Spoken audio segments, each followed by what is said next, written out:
When we do things like songs that are a little, what we call sexy. You can see from the title, it's more of a love album.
And we can't hear you, man. I think you're muted. Yeah, my bad. There you go. My What's bad. My happening? Ease bad. yourself. Yeah. Yes, yes. What's Welcome, going welcome on? everybody to another week of Manversations 2020.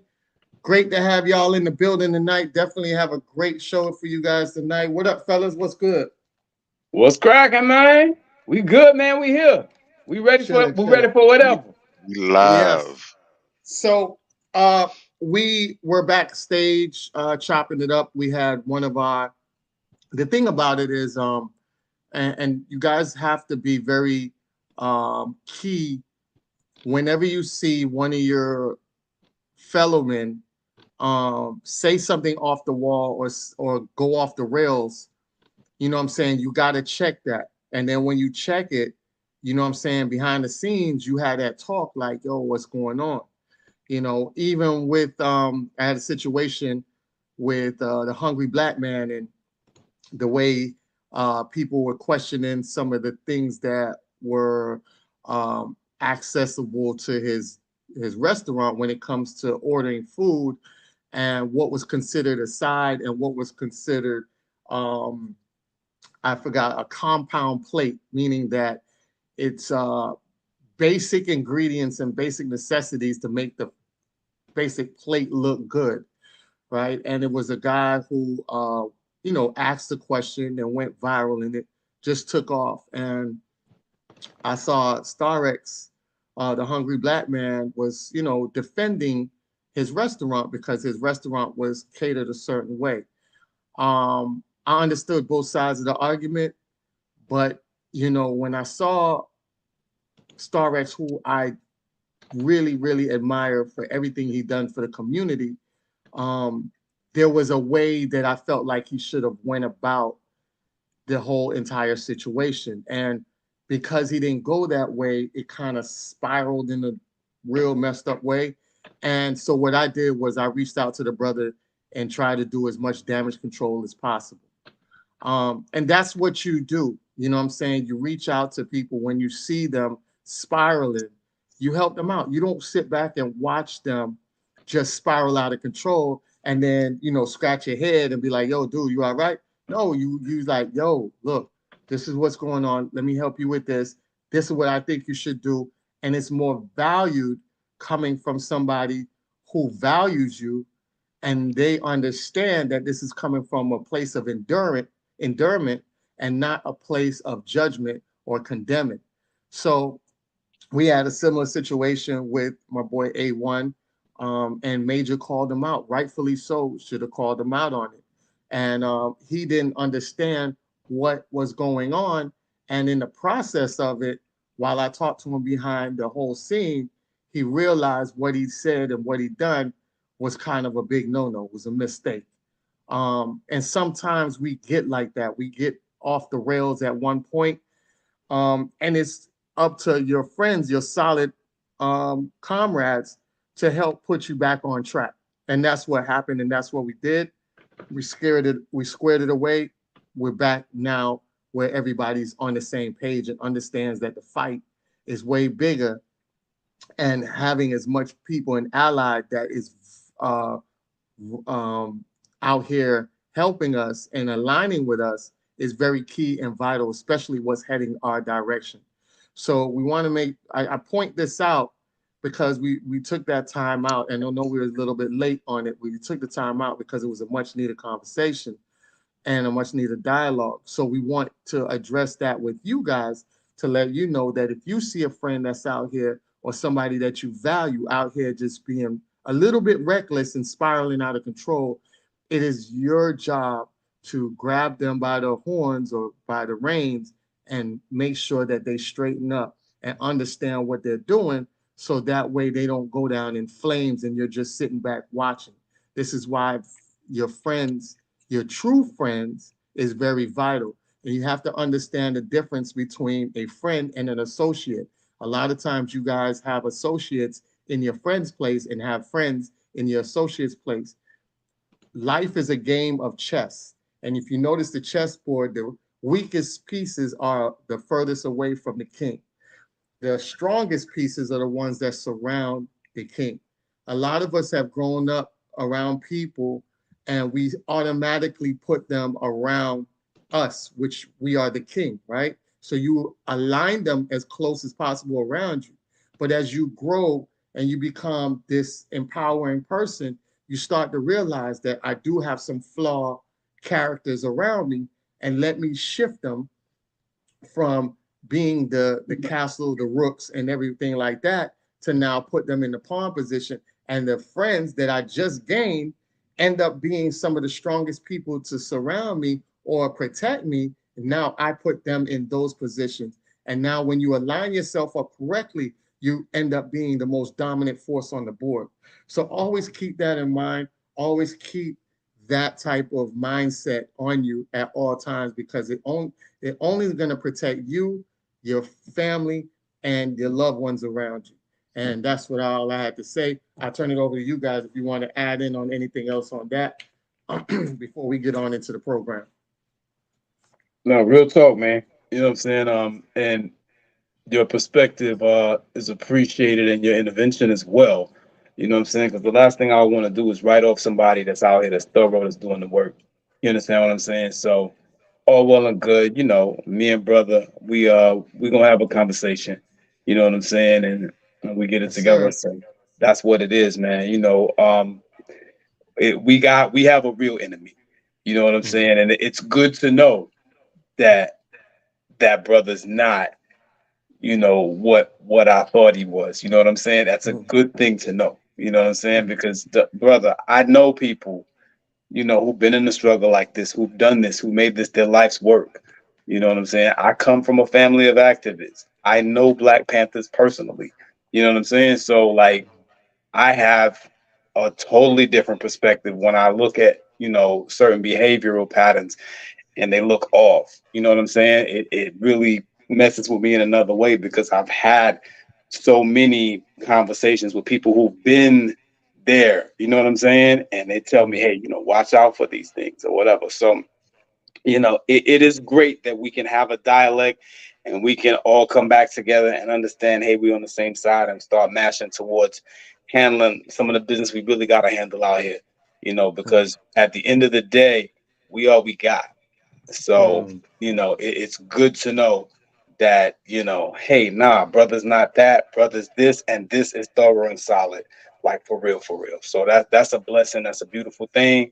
It's a great day as far as I'm concerned. You know what I'm saying? I'm ready to get on these goddamn trolls, is what I'm Yeah. ready to do, because that's a whole topic in and of itself that we need to really, really, really go after aggressively because that's doing a lot of damage to the community. Oh um, yeah. the type of behavior that I see online, you know, Mhm. from these reprobates, um, constantly just, you know, exhibiting the worst manifestations, the worst behavioral manifestations that Black society has to offer, constantly Mhm. representing the underbelly of Black society, you know, and doing it proudly, you know, doing it, you know, in a manner where they're just so proud of their ignorance. They wear it on their sleeve, you know, and then Mhm. they're rewarded for this. They're applauded for this. They're encouraged to continue doing this bullshit. You know what I'm saying? Like Mhm. somebody has to check them.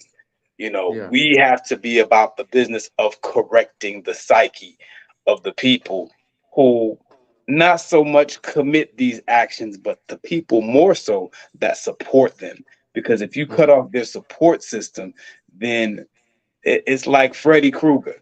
You know, he doesn't exist if you don't believe in him. You understand Mhm. what I'm saying? And you got Yeah. so many people, you know, supporting these people that, you know, we're at a place right now where, you know, we can't survive like this. You can't do anything with people like this. You can't build anything with, you know, Sukihana fans. Mhm. What you gonna build with them? You know what I'm Yeah. saying? Their mentality is not even in the place where they're positioned to build anything. You Yeah. understand? And it's just too many of us on that low frequency, and we got to correct that. Definitely. Exactly. So tonight's Absolutely. show, yes, tonight's show is internet trolls, and basically, the detrimental part of being a troll. There's different variations of trolls. When we talk about in your aspect of life, right?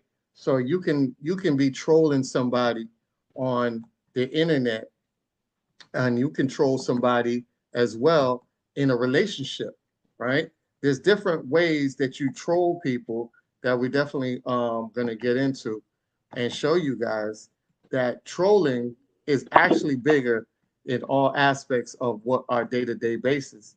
And So what we want to start off with doing is basically getting into the definition of trolls, right? So trolling is when someone posts or comments online to deliberately upset others. In short, trolling is when someone deliberately tries to upset others online. Trolling can lead to a pile-on where others join in the attack. Don't feed the trolls. Responding is likely to make things worse. All right. So, troll, right? The definition, I want to go with this definition first. No, I think it's this definition. All right. So, troll is basically to fish, or, when they say trolling your lure, or, throwing it out there, trolling your bait, is basically a terminology used during fishing. It's a way of fishing in some aspects of how you fish. Like, you control your lure when you do saltwater fishing for marlins and things like that. Um, but also, what people don't understand is that this type of trolling can also be dictated in your relationship, because as we can see, that a lot of people don't know there's a situation with Beyonce's mother, ex-boyfriend. I think I forgot what his name is. What you guys, y'all remember his name? I think something Lawrence or something like that. Was it Lawson? Lawrence? Is that the Lawson Lawson. guy? Lawson. Yes, I Lawson. think Richard Lawson.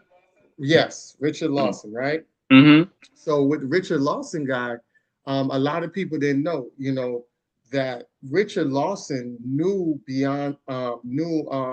Tina Knowles, and what's the husband name again?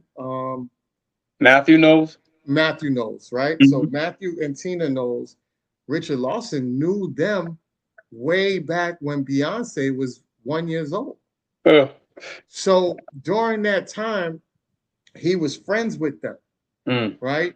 And a lot of people didn't know that at one point, when Matthew Knowles was out here just being real reckless with his thing, you know what I'm saying? He Bruh, didn't have no dick discipline.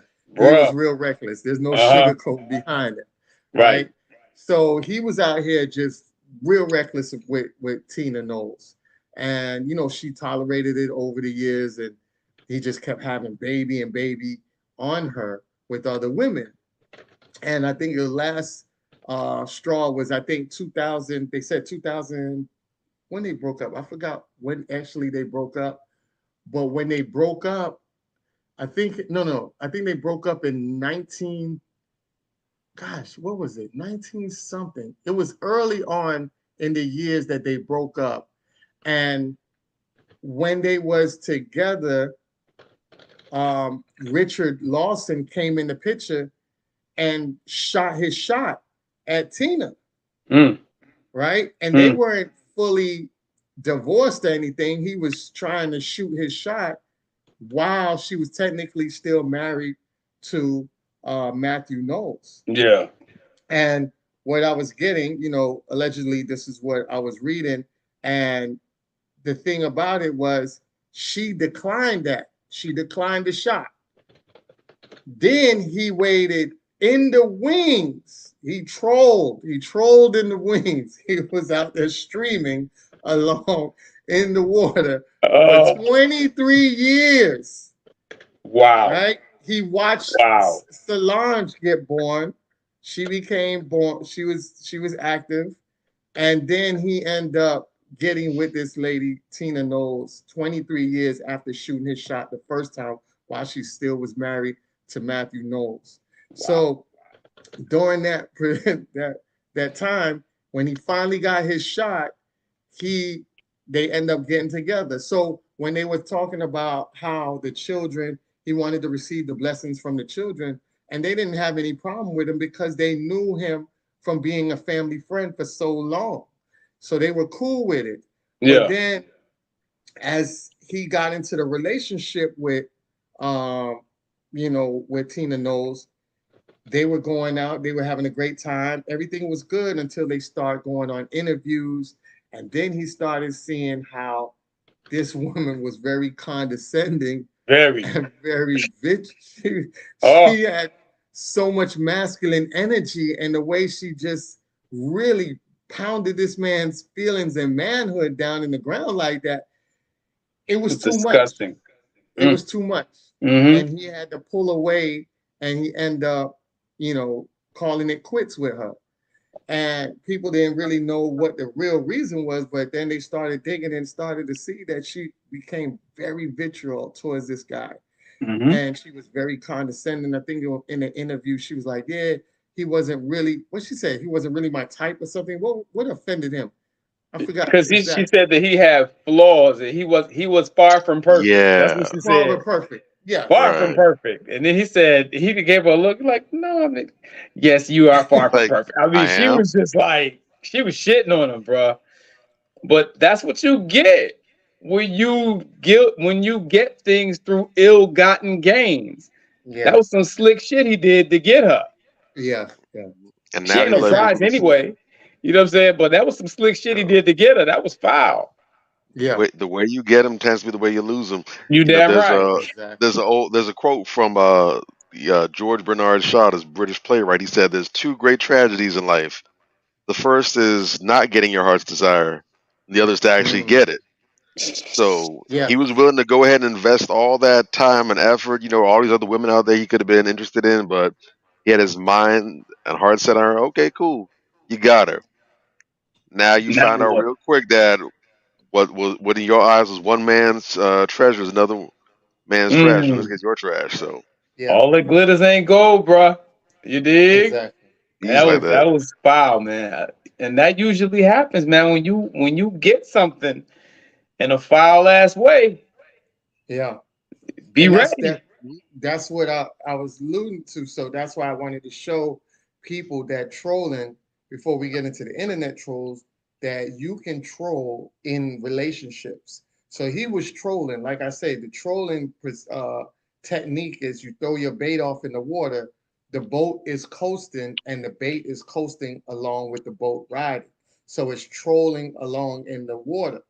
He was doing the same thing. He was playing under Matthew Knowles, and he was coasting along in the waters until he got his opportunity to bite the bait. And it was 23 years later. So he was in a friend zone for 23 years before he got a chance. And that just showed you Sound like that, Steve Harvey. yes. So, so it just shows you that the technique, Tragic. like Major was saying, the technique that you get or you use to get somebody will be the same technique that you end up losing that person.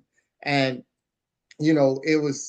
it's sad that because he looked like he really, really wanted to work out. And he waited all those years to realize, like, damn, I waited all this time for this failed relationship.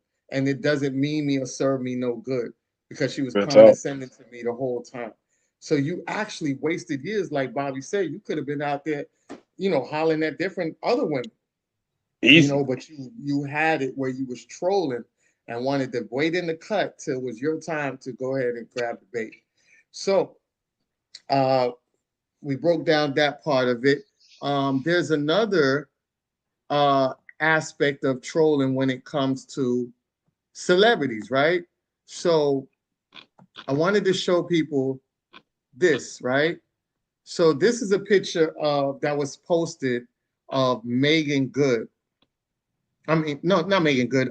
Megan Thee Stallion. Sorry, Mm. Megan Thee Mm. Stallion. Right? So, Right. a lot of times paparazzis will catch a lot of these celebrities off guard. They're not glammed up. You get to see the real them. I think Serena Williams got caught like this, and people was Mm. like, "Oh, geez, whoa!" Like, you know what I'm saying? You as a celebrity, you're going to get got, and people are going to see the real you because we have a lot of paparazzis out here that Right. a lot of them do get money for producing these pictures to tabloids. So Megan got caught, and this is the photograph that a photographer had took of her, and it went viral. Right, so you can see 1K views, 75 shares, and what happened was this guy, right? No, let me go to this guy. Hold on, let me show you this guy. All right, so this guy, Okay. Well, this guy went. Picture's worth 1,000 words, man. But okay. Yeah. So this guy went and he commented and he oh said something no, about brother, Megan no, Good, brother, no, Oh. no, and no, brother. he was trolling, right? Oh. He was Oh. trolling, and Oh. he got ripped. He got ripped for trolling, and there's consequences for trolling.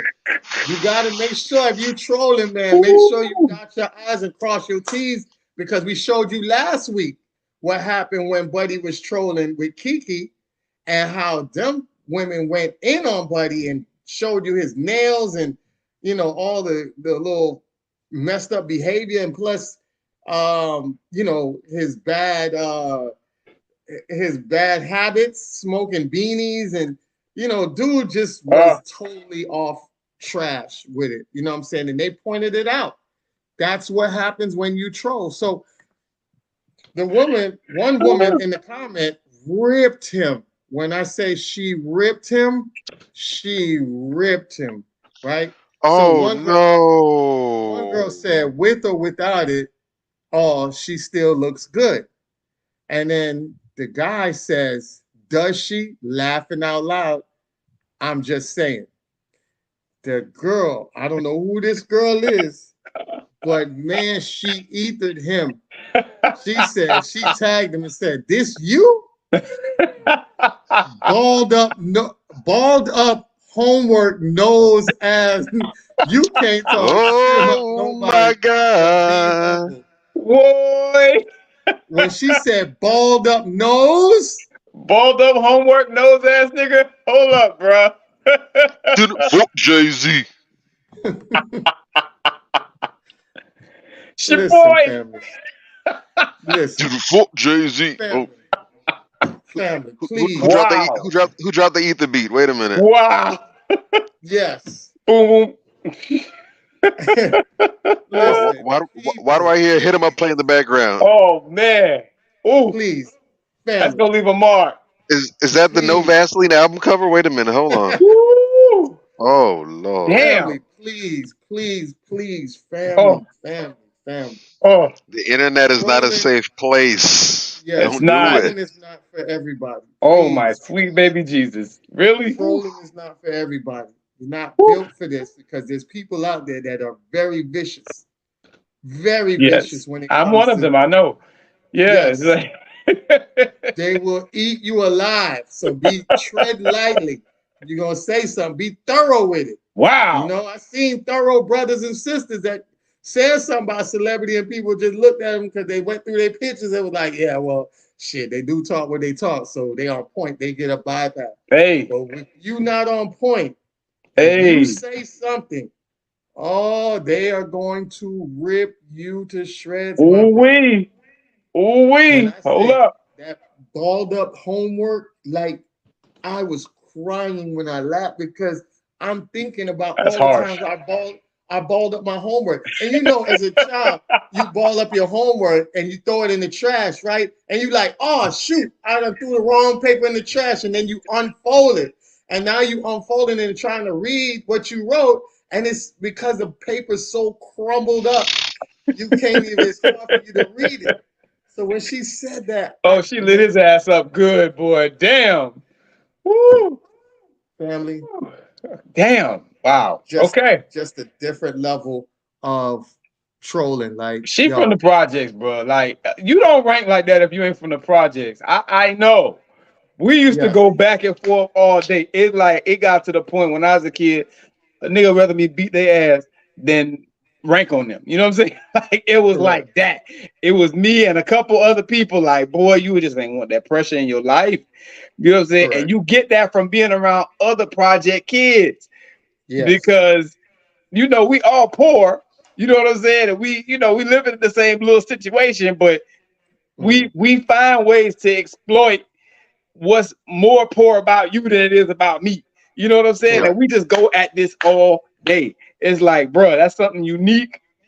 And if you spend any time in the projects, I Yeah. spend a little, you gonna have that skill set, bro. Hey, them kids in the projects are not to be messed with, bro. Like, That's survival of the fittest for No. real, for real.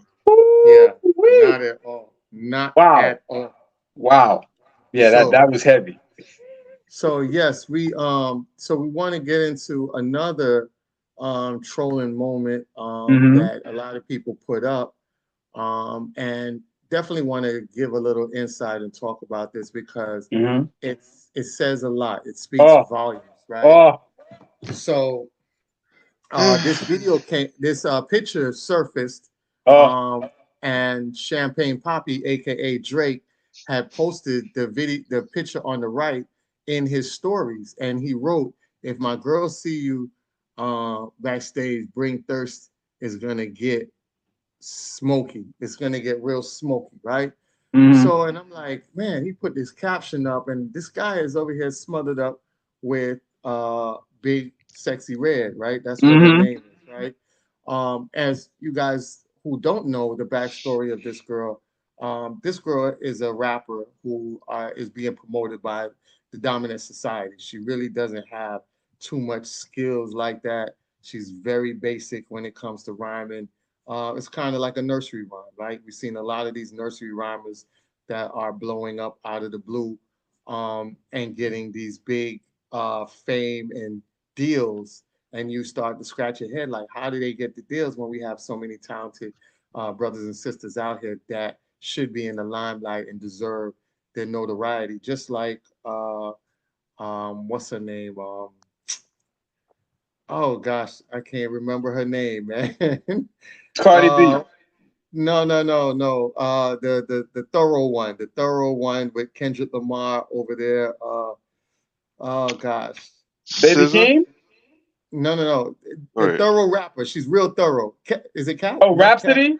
Rhapsody, Yeah, right? Rhapsody's dope. So Oh, we got Rhapsody out here who Yeah, it deserves a lot of attention, she's dope deserves as her hell. accolades. She's absolutely. super dope, man. We got 3D Nati, who's another one that is on the ground that really deserves a Monster. lot of credit. Super Hmm. dope, super dope. There's so many great female rappers out there that don't get to shine Ciroc. because they want to push this degrading image of female rappers and this degrading image of lyrics that they get to publicize and have other people and children run around regurgitating the same trashness in our community. So that's Hmm. why you see a lot of them get glorified like that. And why this was very disturbing to me is because Champagne Poppy kind of reminds me of R. Kelly. And why I say she kind of reminds me of R. Kelly is that these are two gentlemen that can have basically any woman they want in the world. R. Hmm. Kelly did not need to be a pedophile. He could have had any woman he wanted in the world Hmm. with ease, Yeah, right? yeah. And they both made piss poor mistakes. And that was one of the downfalls to Drake because Drake had such a promising career. And it's still thriving, but it hits different now ever since the Pusha T incident, right? Yeah. So what made Drake kind of fall off since the Pusha T incident is because Pusha T had found out that Drake had a baby and did not want to share that information with the world. Hmm. When we realized, because he was saying he was trying to protect his child, and that is a valid reason to want to hide your child because you're a celebrity, you want your child to grow up as normal as possible, whatever the case may be. Yeah. That would be a great response or reason, but it was not the real reason why he hid his child.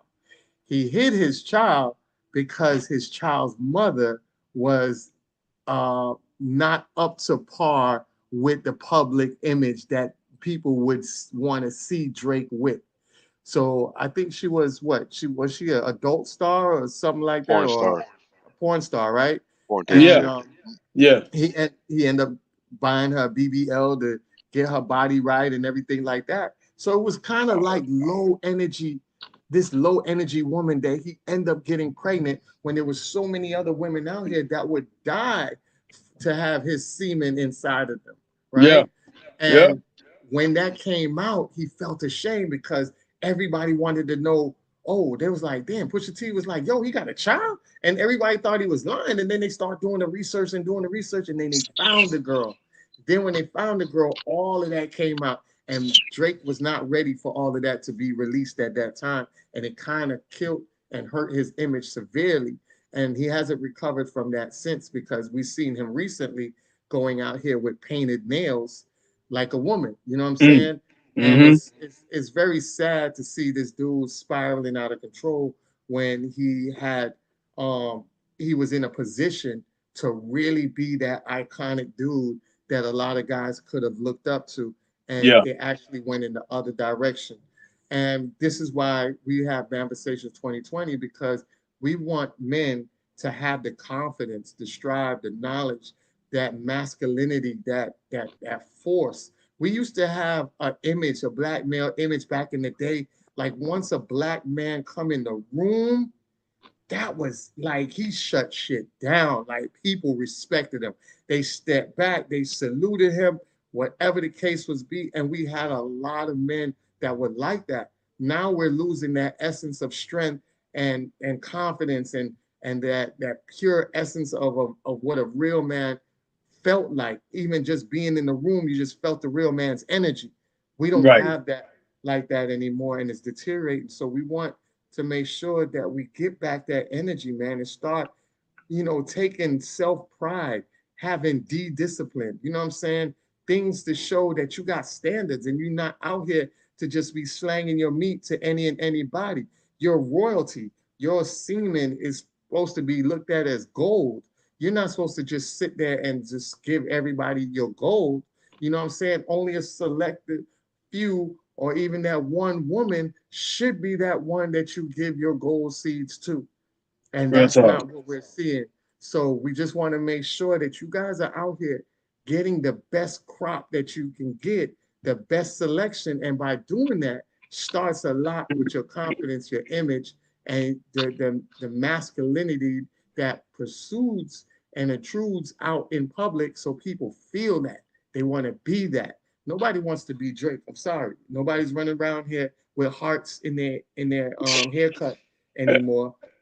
Dude took a big L and it just went the other way left. So I'll leave it there, and you guys could pick up and add on to what you guys felt when you saw this picture. Oh, disgust. The beginning of the end. Threw up a little bit in my mouth. I mean, it's just I hate to see um brothers that are at the top of the game and have everything in front of them. Mm, They have their whole life ahead of them. mm, Got the world at their feet, and they're on this bullshit.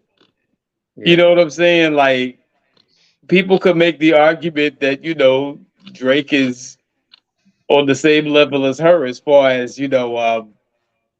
what yeah, they can attract. You know what I'm yeah, saying, or whatever the case may be, and that's a problem because yeah. Drake is the hottest rapper in the game right now, Mm, bar none. Even with mm, his, hits that he took from the Pusha T incident and everything else, he's mm, still the hottest rapper in the game.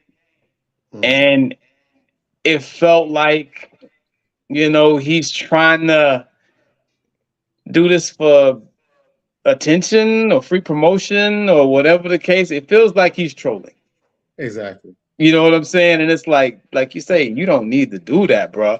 Like Mm, as much as people criticize Drake, Drake can rap. yeah, Now, is he the GOAT like some of these little kids be saying? No. Stop. You know what I'm saying? It's not even yeah, close, but he can rap. You know what I'm saying? He does have some flavor. And I personally think he'd be ill as hell if he just stopped all this singing shit and just rap. You know what I'm yeah. saying? I think Right. Charlamagne said this a couple albums ago. If he Mm, would just rap and like sing the hooks, this nigga be dangerous. You know what I'm yeah, saying? But he loves this whole Marvin's Room shit. This whole um, you know, softer side of Ja Rule shit he like to do. I don't know what that is. It irks the shit out of me. You know what I'm saying? Because I like the way he rap. yeah, But the Well, other he's stuff being is just smart. He's going for the money. he going for the money, yeah. But at the same time, you can't tell me that this guy don't care about legacy. Yeah. You know what I'm saying? Like Drake wants to be the GOAT, or at least that's the energy I get from him. When I hear him in an Yeah. interview, Drake sound like he wants to be a GOAT. He wants that respect that he don't have. You know what I'm saying? And it's like the way to get that respect is just to rhyme, nigga. You know what I'm saying? And he Yeah. just won't do that. And you Correct. know, you see him do stuff like this, and it's like, damn, bruh. You know what I'm saying? You bringing down your property value. That's just how I felt when I saw it. You know, and what bothered me, I posted up this picture and another picture from that same reel, and a sister had actually commented on it in a group that I'm in. And let me read this comment to you. This shit Yeah. drove me up the wall. My head exploded. She said, y'all Facebook dudes said nobody wants quote unquote modern women. Clearly, Drake disagrees. What are y'all's thoughts about this, bruh? There's so much wrong with that post. First of all, we just had a show last week about celebrity worshiping. Yeah. You know what I'm Hmm. saying? And when you comment some dumb shit like that, it just says that the entire concept of celebrity worship has Yeah. engulfed you. You understand what I'm saying? Yeah. Because you see one dude in a picture with one hood rat, Yeah. that means that black men generally have embraced modern women, so to speak. First of all, how the hell did Sexy Red become the poster child or representative for modern women? If that's what Yeah. y'all are saying, y'all got a Right. lot more to work on than I gave you credit for. This is your king? Really? Yeah. Sexy Red is the poster child for modern women? That's your representative? Earth's Yeah. last best hope. Bruh. And then this picture or these set of pictures prove that, well, since Drake likes her, first of all, there's a difference between wanting somebody and wanting some ass. You understand what I'm saying? Because he took pictures with her don't mean he wanted. It's funny. It's crazy to hear these old ass women still talking this dumb middle school shit. You still Yeah. don't know the difference between I want some ass attention and I want to build a life around you attention. You really think that Drake is trying to wipe this chick up and put her in his mansion based on these pictures? Yeah. Really? Hmm. So it's just so much that irked me and bothered me about that picture because my thing is it's just a bad look for men generally to see a guy who's a high value man, a peak value man, right, out here cupcaking with this female who has little or nothing to offer anybody, really. You understand what I'm saying? It's just Hmm. it's heartbreaking to see that, both for him and for us more broadly, because as we see, there's a certain sect of the female population that this sends a signal to them that, oh, you know, since Drake likes this, then men like this. So you're Exactly. going to see more sexy reds as a result of that. You understand what I'm saying? Which is insane. It's bizarro world on 1 trillion, but it is what it is. This is how people interpret things nowadays. And this is the Exactly. dangers of social media, celebrity worship, and media trolling. That's the dangers of it in a nutshell. Real talk, Yeah. Bobby. Yeah. The other issue that you have with that I want to point out as well is this is where you get the validation for concepts like the 80-20 rule, where Hmm. Drake suddenly now, this unique individual, he doesn't represent the average black male or the average male by a long shot, but yet and still, what he's doing now suddenly becomes indicative of what men are on. And Yeah. so the women who listen to that line of illogic now, they start to say, okay, well, this is what men like. So I'm going to start trying to appeal to this demographic. Mm-hmm. Mm-hmm. And what happens is instead of appealing to the broader spectrum of men, it only appeals to those that are in the same vein as Drake. And so Hmm. that's how you get these dudes, this small circle of dudes that keep on passing the same women back and forth, back and forth, back and forth. And then you get all kind of other discrepancies and where you see things like, well, how is it that most women have children, most men don't? This is how. Mm-hmm. Because sex in these relationships are not on a 1-to-1 ratio. It's not one man to one woman. It's really the same 3 women, 4 women to 1 dude. Mm. And It so, is I mean, that's if this whole idea that if that's not true, that's a lie, it's false, we wouldn't have incels. real talk. Mm. We have a Real talk. legitimate, it's not a huge demographic, but we have a legitimate population of males who the dating landscape is so harsh for them. They are admitting that they are not receiving not just sex, but female interaction, female companionship Real in talk. mass at all. Yeah. All these men who are going without, that would not be possible if women were dealing with men on a 1-to-1 basis. But no, it's a small population of dudes that are passing around all the women by and Mm. large. Yeah. And not only that, but another question I have, and this is also what happens when people are so thirsty to make points. Mm. You know, she's saying, "Well, look, this is what Drake is interested in." I would question most women. If you like what she's saying, this makes sense to you. Let me ask you this question: are you attracted to a Drake? Do you want a Drake of your own? A lot of these women Mm. will say, "No, I don't want a Drake. That doesn't attract me." But yet and still, what are you doing? Mm. You're not attracted to this, but this is what you're out here hyping, what you're glorifying. What do you think you're going to get? And then when you complain about how it seems like you keep on getting the same dudes, you're dating the same man just with a different name. Yeah. You got to watch out for the dynamics that you're creating. And if this is what you're interested in, then why are you catering to this? Real Correct. But talk. this is what happens when you're not critically thinking, whether it's because you aren't good at it or because you're not actively using it. But you got to see the trick bags and be able to avoid them and navigate around them because they're out there, especially in the social media climate where things go viral and all these things are put out there as a means to, confuse you and to try and steer the course of the culture and everything. You got to be mindful of this because a lot of these things that we're dealing with, that we're grappling with, whatever, this stuff is artificial. It's not Correct. natural, it's man made. But if you're not able to be aware of this and combat it, then what started off as artificial will end up becoming natural and taking on a life of its own simply because you weren't able to course correct in time. Mm-hmm. Correct. Real talk. Correct. Yes, sir. You said it all, Real bro. talk. You said it all. Great, great, great Hey, analyzation of you guys on that topic. So, um, got to be very mindful of what we co-sign out here and what you stand by, and understand that the people sometimes that you look up to aren't really of caliber that you think they are.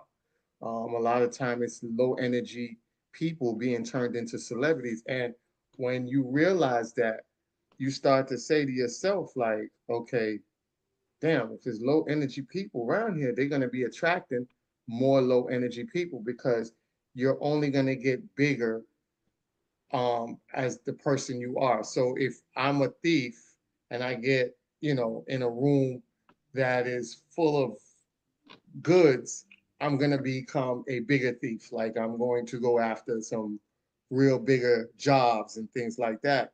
If you got money in your asshole, you just a major asshole with major money.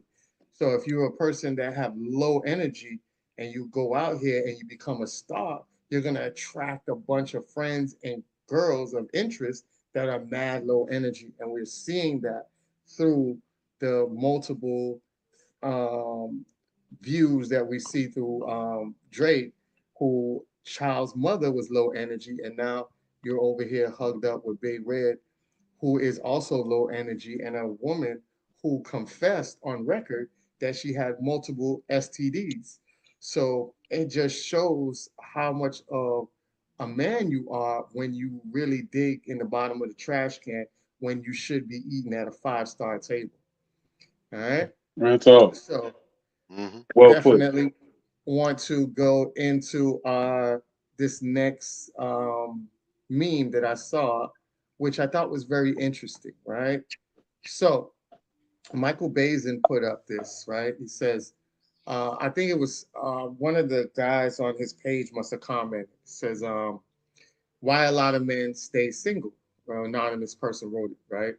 And he said, a lot of men stay single because it's just easier.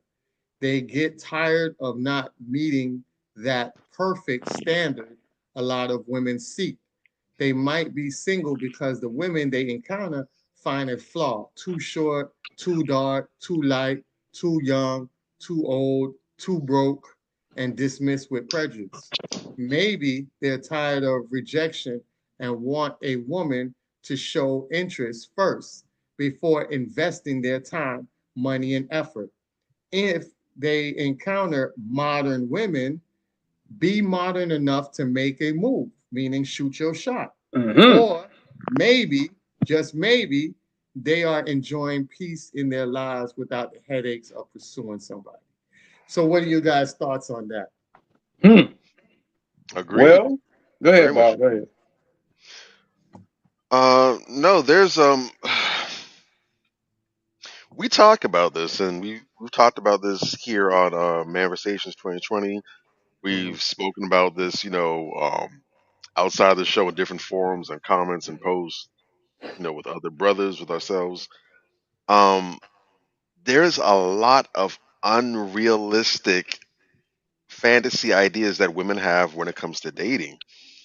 Mhm. And I definitely promise when when I get around to having children, if I have a daughter, I'm gonna do my absolute best to keep as much Disney away from her, simply Mhm. because there's so much programming that goes on with men as well, but specifically women.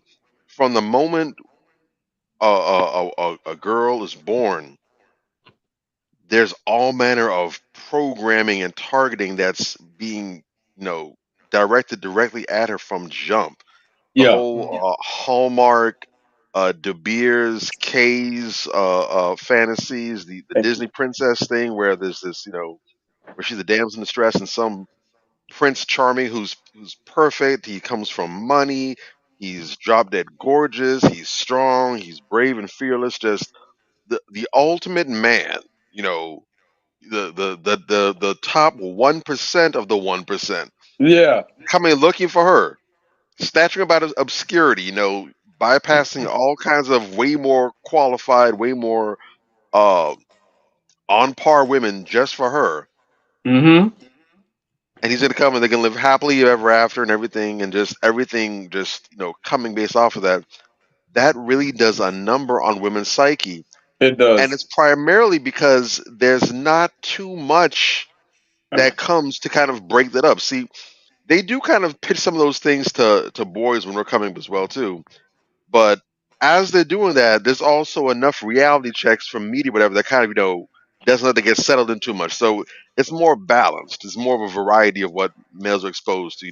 We're exposed to the tough guys. We're exposed to the soft nerdy guys, whatever. We're hit with all that stuff as well too. So we're not really allowed to be delusional for too long. Mm-hmm. Mhm. Real But talk. there's just a conveyor belt for the most part mentally that girls are placed on from childhood that never really gets interrupted.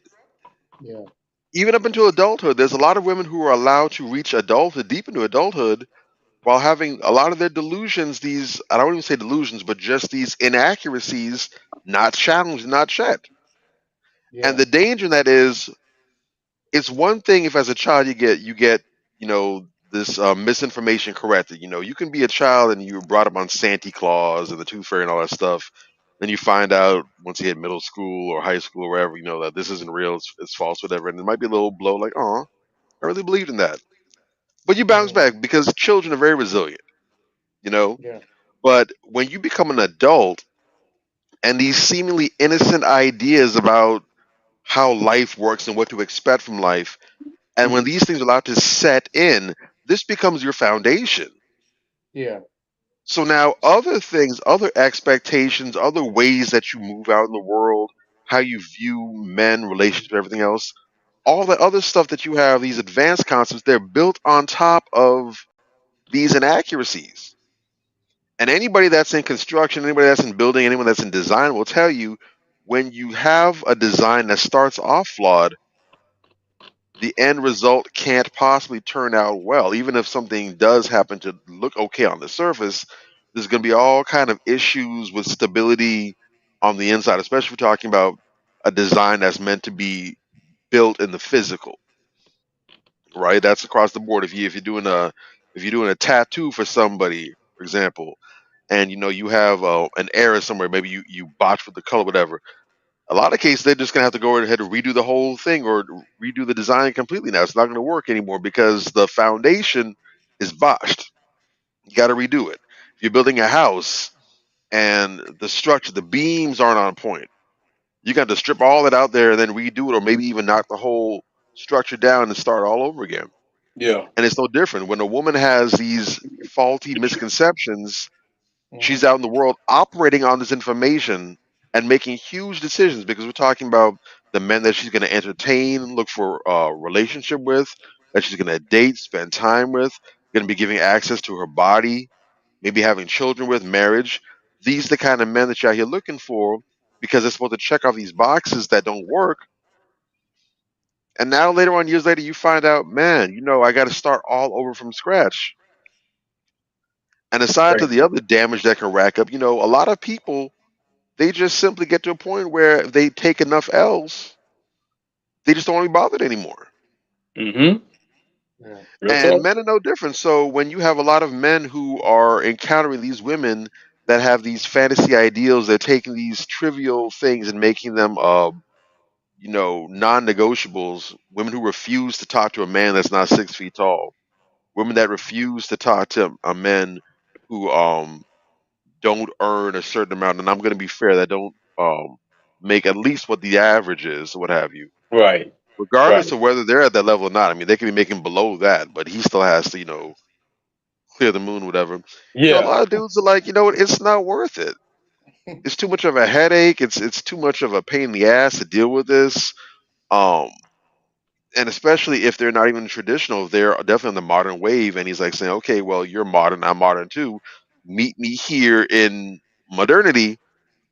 But she's saying, no, I want to do this traditional. I'm looking to essentially shortchange him. I'm expecting to hold you to such and such. But for me, it's largely optional. I pick and choose what it is. Some things I subscribe to, some things I don't. But I expect you to be this.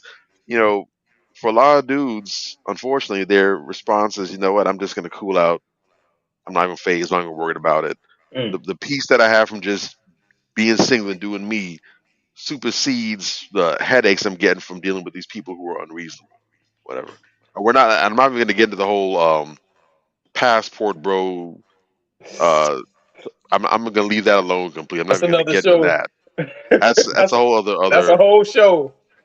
But a lot of dudes are just irritated and fed up by it, and who can blame them? Real talk. But listen, bruh, let me tell you something.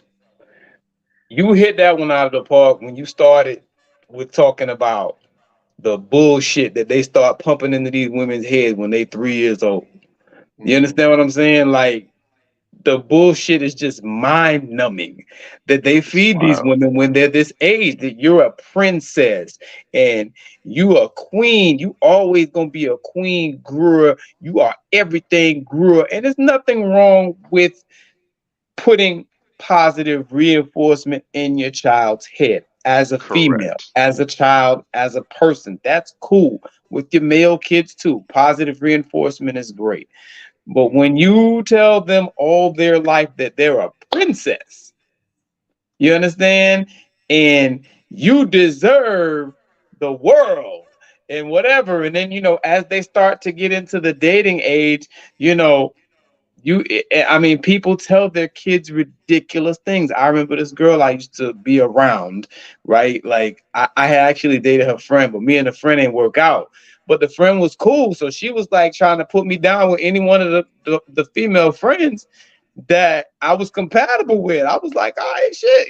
I put her down with a couple of my homeboys. She put me down with a few of her homegirls. And she had this one homegirl, bad chick. You know what I'm saying? I was really, kind of wanting to talk to. But every time this girl would open her mouth, shit would just fall out. You understand what I'm saying? It was just, she just couldn't control it. She had diarrhea of the mouth, bro. You feel me? And one of the things I remember her telling me that her father told her um, was that a man is not a real man if he can't buy you a car cash.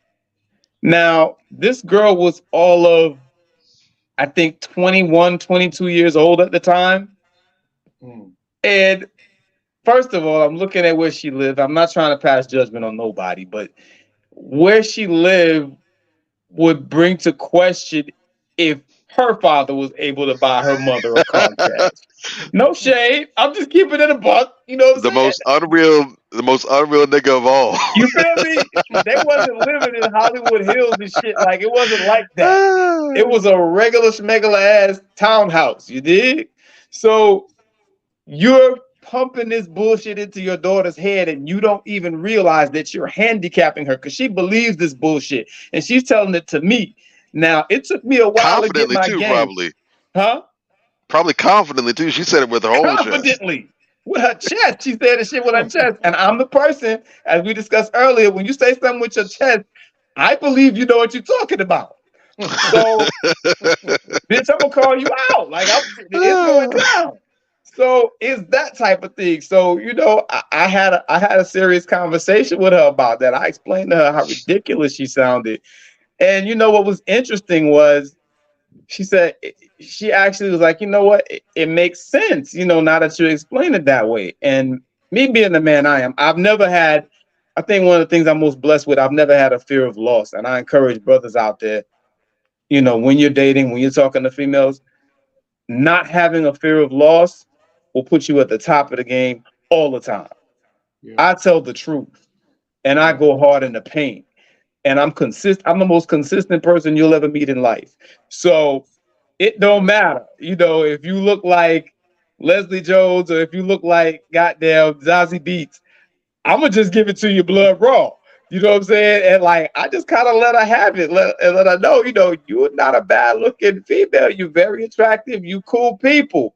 But some of this dumb bullshit that you believe is why men are really not checking for you, because she's one of those women, like, when you look at her, you wonder, why is this woman single? You know what I'm saying? She don't have no kids. She very pretty in the face, nice body, she light skinned, the deference that a lot of men show towards light-skinned women. She could be ugly as hell. If she light-skinned, this thing gone. You know what I'm saying? So she had all this working for her, but she was like dude repellent.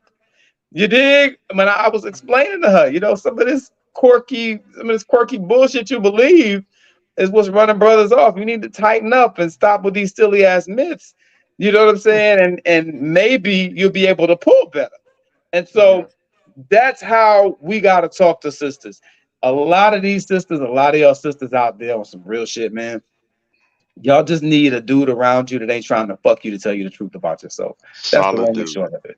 You know what I'm saying? Because a lot of these little Derek Jackson ass dudes, who just brown nose you and, you can't tell where your ass ends and their face begins because they so far up your ass talking bullshit to you. You understand? They're not helping you. And neither are these, let me slow down. Neither are these. Hold on. Let him cook. Let him cook. Hold on. You know I'm gonna go in. Neither are these less than visually appealing older women that are trying to set you up either. You dig? Pumping all this bullshit in your head, telling you ain't nothing wrong with you or whatever the case may be. They're not helping you either. You need somebody that's going to be honest with you. Your real friends tell you what you need to hear. You understand what I'm saying? Anybody else who's on some bullshit just tells you what you want to hear. They're blowing smoke up your ass for their personal gain to access to you, but it ain't got nothing to do with trying to help you. So sisters, I'm telling you, I'm married. I'm happily married. Nothing that I say on here is pandering to women that's in the audience that I'm trying to hit. You understand what I'm saying? I'm giving you the real. A lot of these myths, y'all need to dispel them and get them up out your space, man. Stop hanging around these crusty females. Stop hanging in these sleazy ass spots. You understand? And get and cleanse your inner circle with people that actually gonna tell you the truth and get you right. You know what I'm saying? Because at the end of the day, like Jason Black said, this is something I posted earlier this week.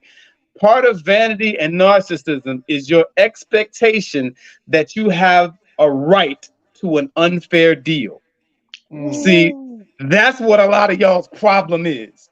You're narcissistic and vanity, uh, in vanity encrusted ways, got you thinking that you have a right to an unfair deal, and it just don't work like that. You want this pie in the sky ass dude, and you're the stuff behind the fridge. Nah, bruh, it don't work like that. You gotta tighten up. You gotta become what it is that you want to attract, or else your ass gonna be like Kevin Samuel said. You gonna be in the danger zone. You dig? Y'all gotta tighten up on that. And brothers, we really, really, really have to just start being more honest with females. Real talk. I'll land my plane with that. Simps are the greatest enemy of women. Like simps are truly agents.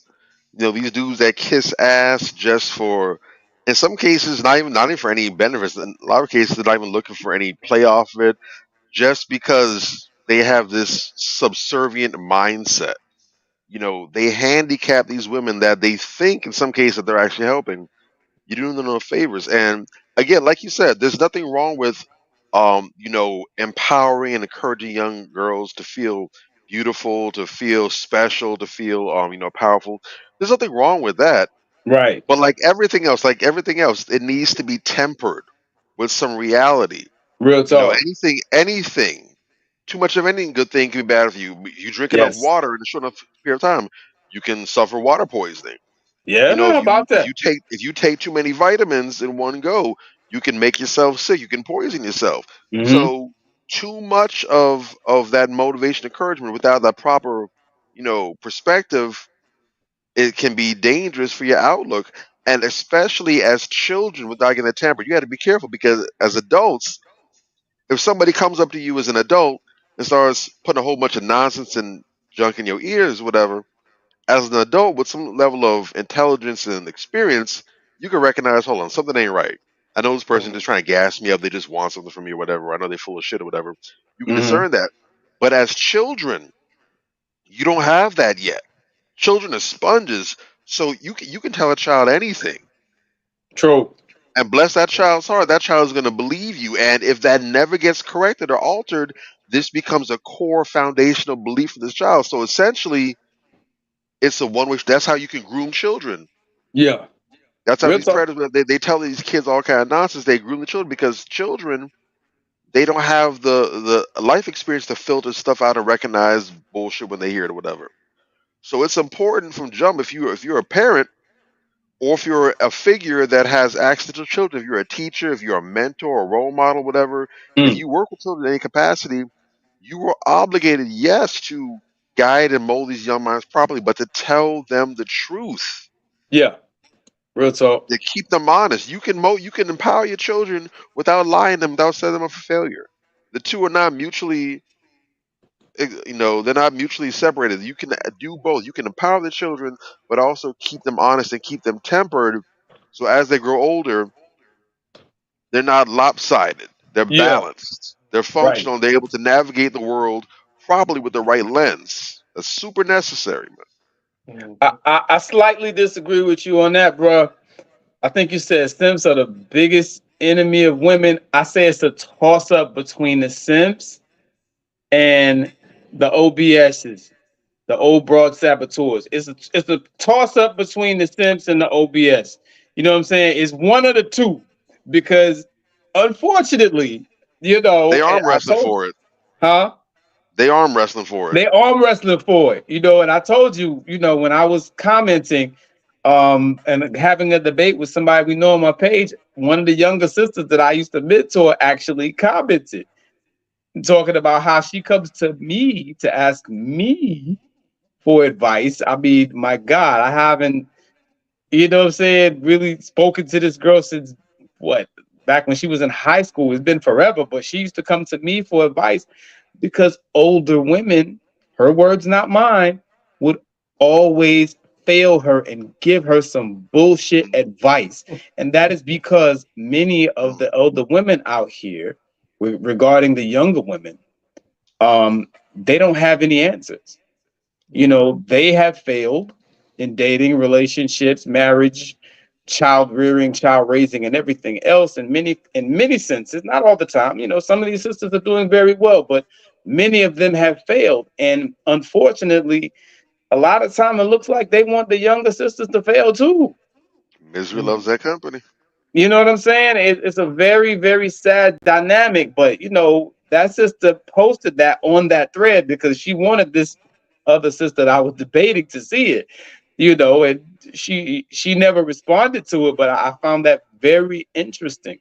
You know, um, at the end of the day, though, I think it goes back to what you said, Bobby. Like a lot of these guys are just tired of these pie in the sky ass expectations from these people who don't reflect those values.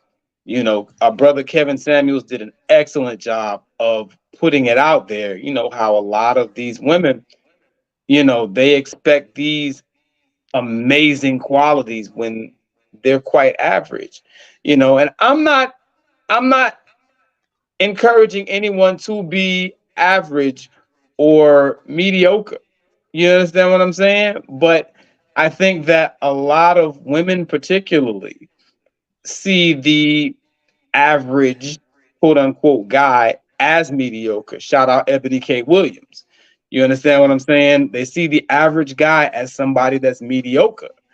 And I just don't buy that. You know what I'm saying? The bus drivers, the teachers of the world, so forth and so on.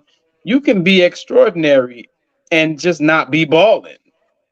There is a standard as far as money is concerned, I think. Whereas, okay, can you provide for yourself and provide extra sustenance for a family? I think that's a valid and important question. However, you know, for the expectation for you to be able to facilitate things like $2,000 shoes, a $1,500 bag. Hell, now they got these Birkin bags. They're $10,000 bags. When that becomes the expectation, you're not talking about a provider anymore. You're not talking about provision anymore. You're talking about living a lifestyle of luxury and having things that are unnecessarily expensive that don't really have anything to do with raising a family. So we need to tighten up on that. But yeah, I get why brothers are feeling that way, and in that regard, I think a lot of them have the right to remain single. You don't have to marry anybody. You don't have to date anybody. Value yourselves. Vet like you ain't never vetted before, since you got a lot of these chicks out here meal Yeah. trolling dudes, going out with dudes for free food. You got to check that shit at the door. That's why I'm writing a book on that. You know what I'm saying? The proper vetting process is called the relationship book of questions. So yeah, you dig? I'll land my plane there. And what you got? You know, like I say, the concept, you guys really broke it down to what it really is the core essence of it. We're filling people up with a fantasy.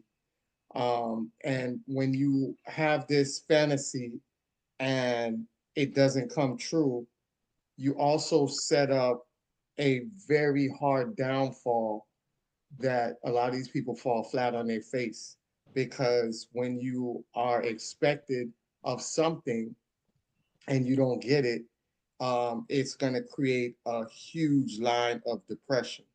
Mm-hmm. And in the process of that, a lot of people can't handle depression like other people can. Some will take a drastic turn when it comes to depression. So you really open up the doors to a lot of things that can be very detrimental to that child in the long run. I know a lot of times we say we want to protect our children, but doing basic things like that is also putting an adequate amount of protection on your child by giving them the real. I think we True. don't talk about the real too much. I think we always judge it by fantasy, and a lot of times it come back and bite us in our ass.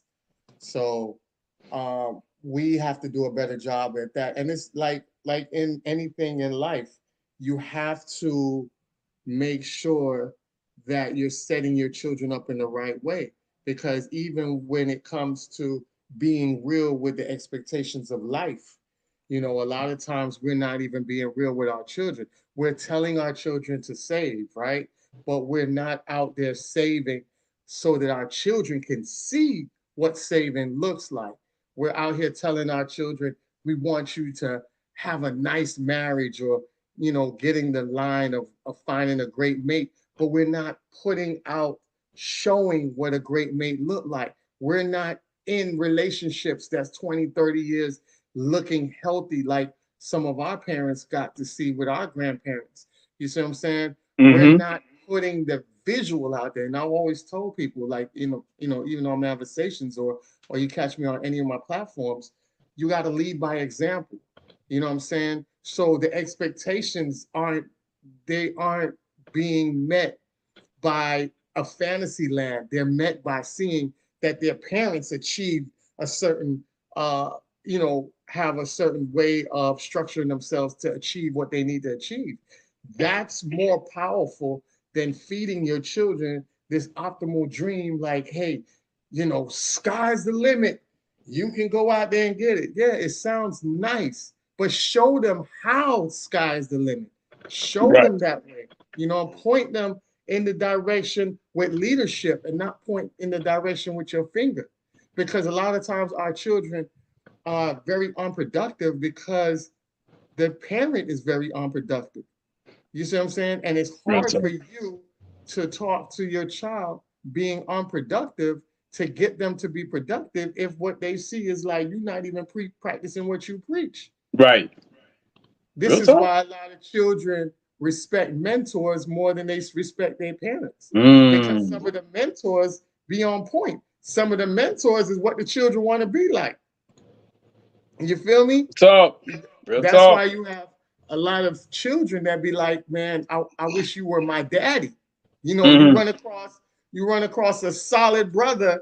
Your child run across a solid brother and be around that solid Yes. brother. That child is gonna say, that speaks volume. That's not bad on the child. That's just showing you that your child was looking for leadership in you that he couldn't find in you. He found in somebody else. Mm-hmm. Real talk. And kids will be So, honest with you too. That's the scary part. Kids will Oh, be vicious. Hey, yeah. when I'm you gonna not say expecting something it. that's gonna I'm gonna say something that's gonna be hurtful. I know that I'll be shocked if somebody doesn't feel the way after hearing this, but I'm gonna be Yeah. Mm, honest. Um, mm, Yes. when we have these conversations talking about how some of the music and some of these other figures, whatever, out there setting a bad example for children, and people make mm-hmm. comments talking about, oh, well, the children shouldn't be listening to this or whatever, or this, or why should these people have to mind how they conduct themselves? They're supposed to follow their parents. Yeah. Some of the parents ain't got nothing to offer the children, Real and the talk. kids know that. That's why they out there looking to your sexy reds and your Yes. Sukiyas and stuff, and Mm-hmm. your on your rappers or whatever. That's why they're looking at some of these influencers as role models and parental figures, because the ones they got at home, they got nothing to offer the children. It's sad, And bro. it doesn't necessarily have to be another misconception is it doesn't have to be that the parents at home are abusive or that they're neglecting the child. It's just that the child has questions. The child's looking for a direction of how to go about things, and the parents ain't got nothing. All they can do is say, "Well, I want you to do such and such," or "Do this." They can tell the children what to do, but they can't tell them how to do it. Right. And most important, they're not modeling it. Exactly. Bruh. I am a habitual line stepper. You dig? Like real talk. Like I do this, man. Like I remember I was talking to this girl and she had kids. And she was explaining to me how her kids know all future songs. Mm.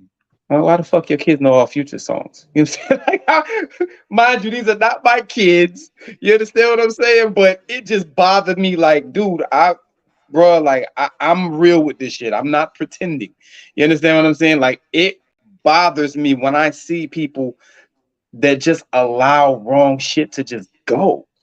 You Mm. don't see how that can affect them. These are small Because you know children. They what were the like outcome is. they were like 4 or 5 years old at the time. I'm like, your kids know all the Future songs, and you telling somebody that, and you proud of it? Why? Because they be at their daddy house, and he plays Future all the time.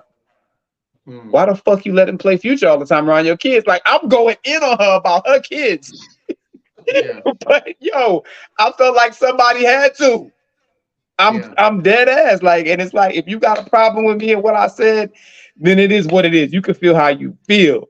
But I'm gonna make your monkey ass think before we get out this conversation, because you are harming these kids indirectly, whether you realize it or not.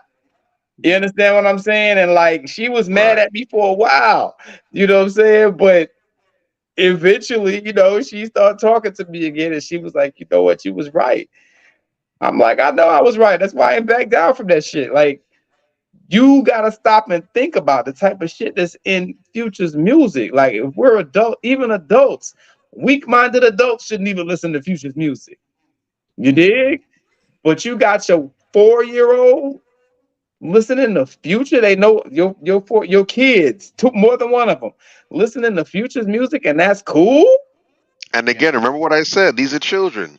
They don't Yeah. have no. They don't have a way to filter information. So they're They taking don't. all that, even if they don't understand the words that are said, even if they don't understand the context of what's being spoken on. All that Mhm. is sitting in there in that subconscious. There's Yeah. a lot of stuff, and I know I'm not alone.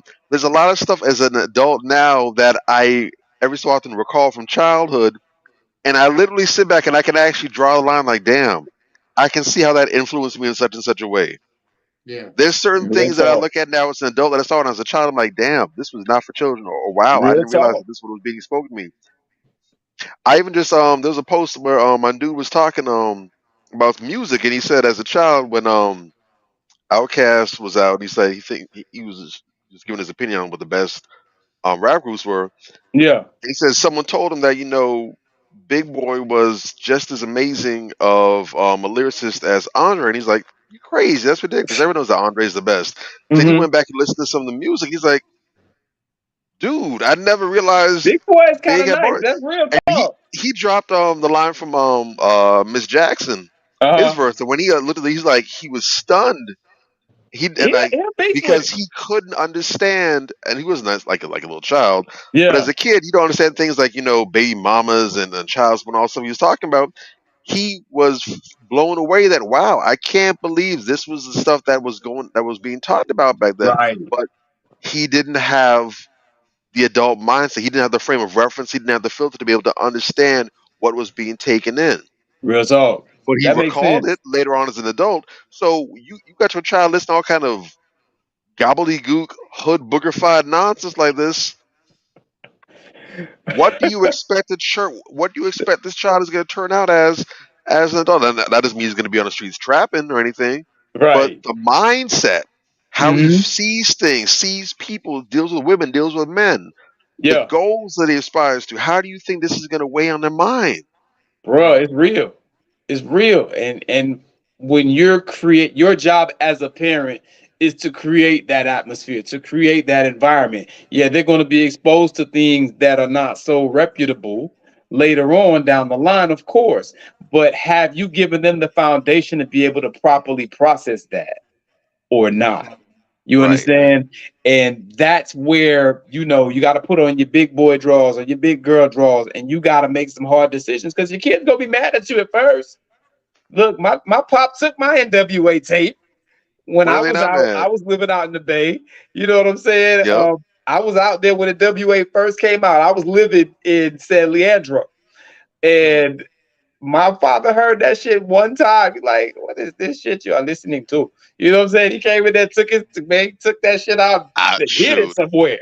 I You know what couldn't I'm get saying, any tape. I couldn't get any CD with the bro? parental advisory label. I either got the edited version, nothing. Not even for other people. I remember back in I remember back in middle school.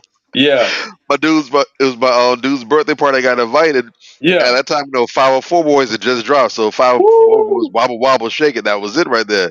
I knew he loved the group. I knew he loved the song. I wanted to get a CD. Yeah, And I went right in Target. I remember like it was yesterday. I went and grabbed that CD, and I knew what it was going to be. I covered my thumb on the label. Like, Pressure. don't, don't Pressure. let this lady look. Don't let this lady look. I Pressure. tried to. I said, "Hey, can we get this for so-and-so's birthday?" Sure, sure. Go ahead, put in the cart. I just put a face down. Uh-huh. We pull up. I'm just looking to the side, just looking at the candy, trying to distract myself. All of a sudden, what's this? God. Now you know, but like, Yeah. please, it's not for me. He's cool. His parents You, let him listen you to all that. got Whatever. Like, roped off. we're not doing Yeah. it. And I But had look, two choices. I could go empty-handed, or I yeah, can go get that edited. I went and brought the edited CD. Passed the bro. happy birthday. Man, look at it like, man, what the hell is this? That's what it is, bro. Look, and see, the But thing is, that was the upbringing. but that by the time you came along, that's what it was. See, when me and Aunt, I think Aunt was about the same time. We were a little closer in age, but when we was coming up, it was a little different because you still had mostly clean rap songs. You understand what Yeah, I'm saying?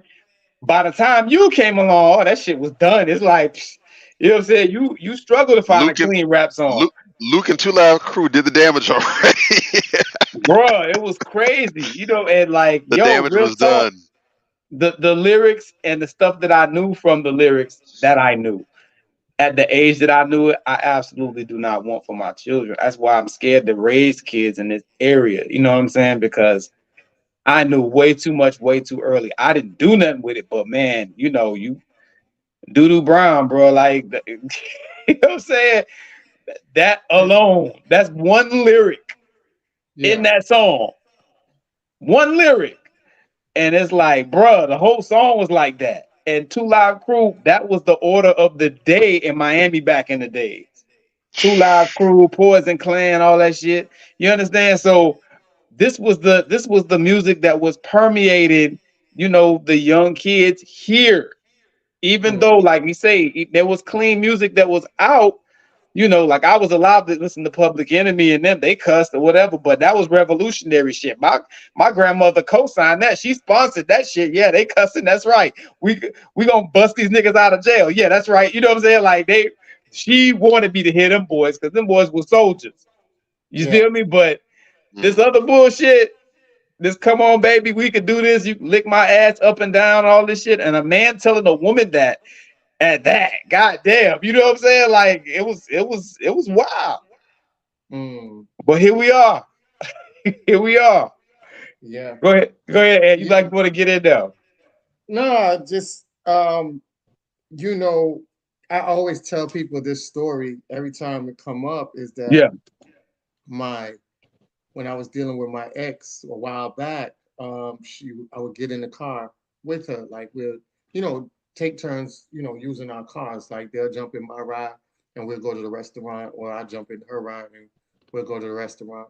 Mm-hmm. And I remember jumping in her car and going to the restaurant, and she's playing the music that she would play going to the gym. And that music was raunchy music. And we got the kids in the back seat. So I'm like, I Uh, switched it. I switched it. I turned it off and I put it on Hot 105.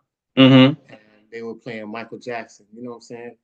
And I was, jamming to Michael Jackson and singing along. And the kids, the thing about kids is like, children, when they see how you enjoy yourself or you bring a joyous vibe, they want to be a part of that vibe.